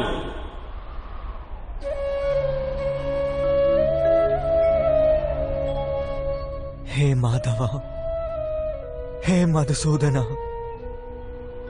ಇಂದು ನನ್ನ ಎಲ್ಲ ಸಂದೇಹಗಳು ನಾಶವಾದವು. ದಯಮಾಡಿ ನಿಮ್ಮ ಮನುಷ್ಯ ರೂಪದಲ್ಲಿ ದರ್ಶನ ನೀಡಿ. ನಾನು ನಿಮ್ಮ ಪ್ರತಿ ಆದೇಶವನ್ನು ಪಾಲಿಸುತ್ತೇನೆ. ಕರಿಷ್ಯೆ ವಚನಂ ತವಃ.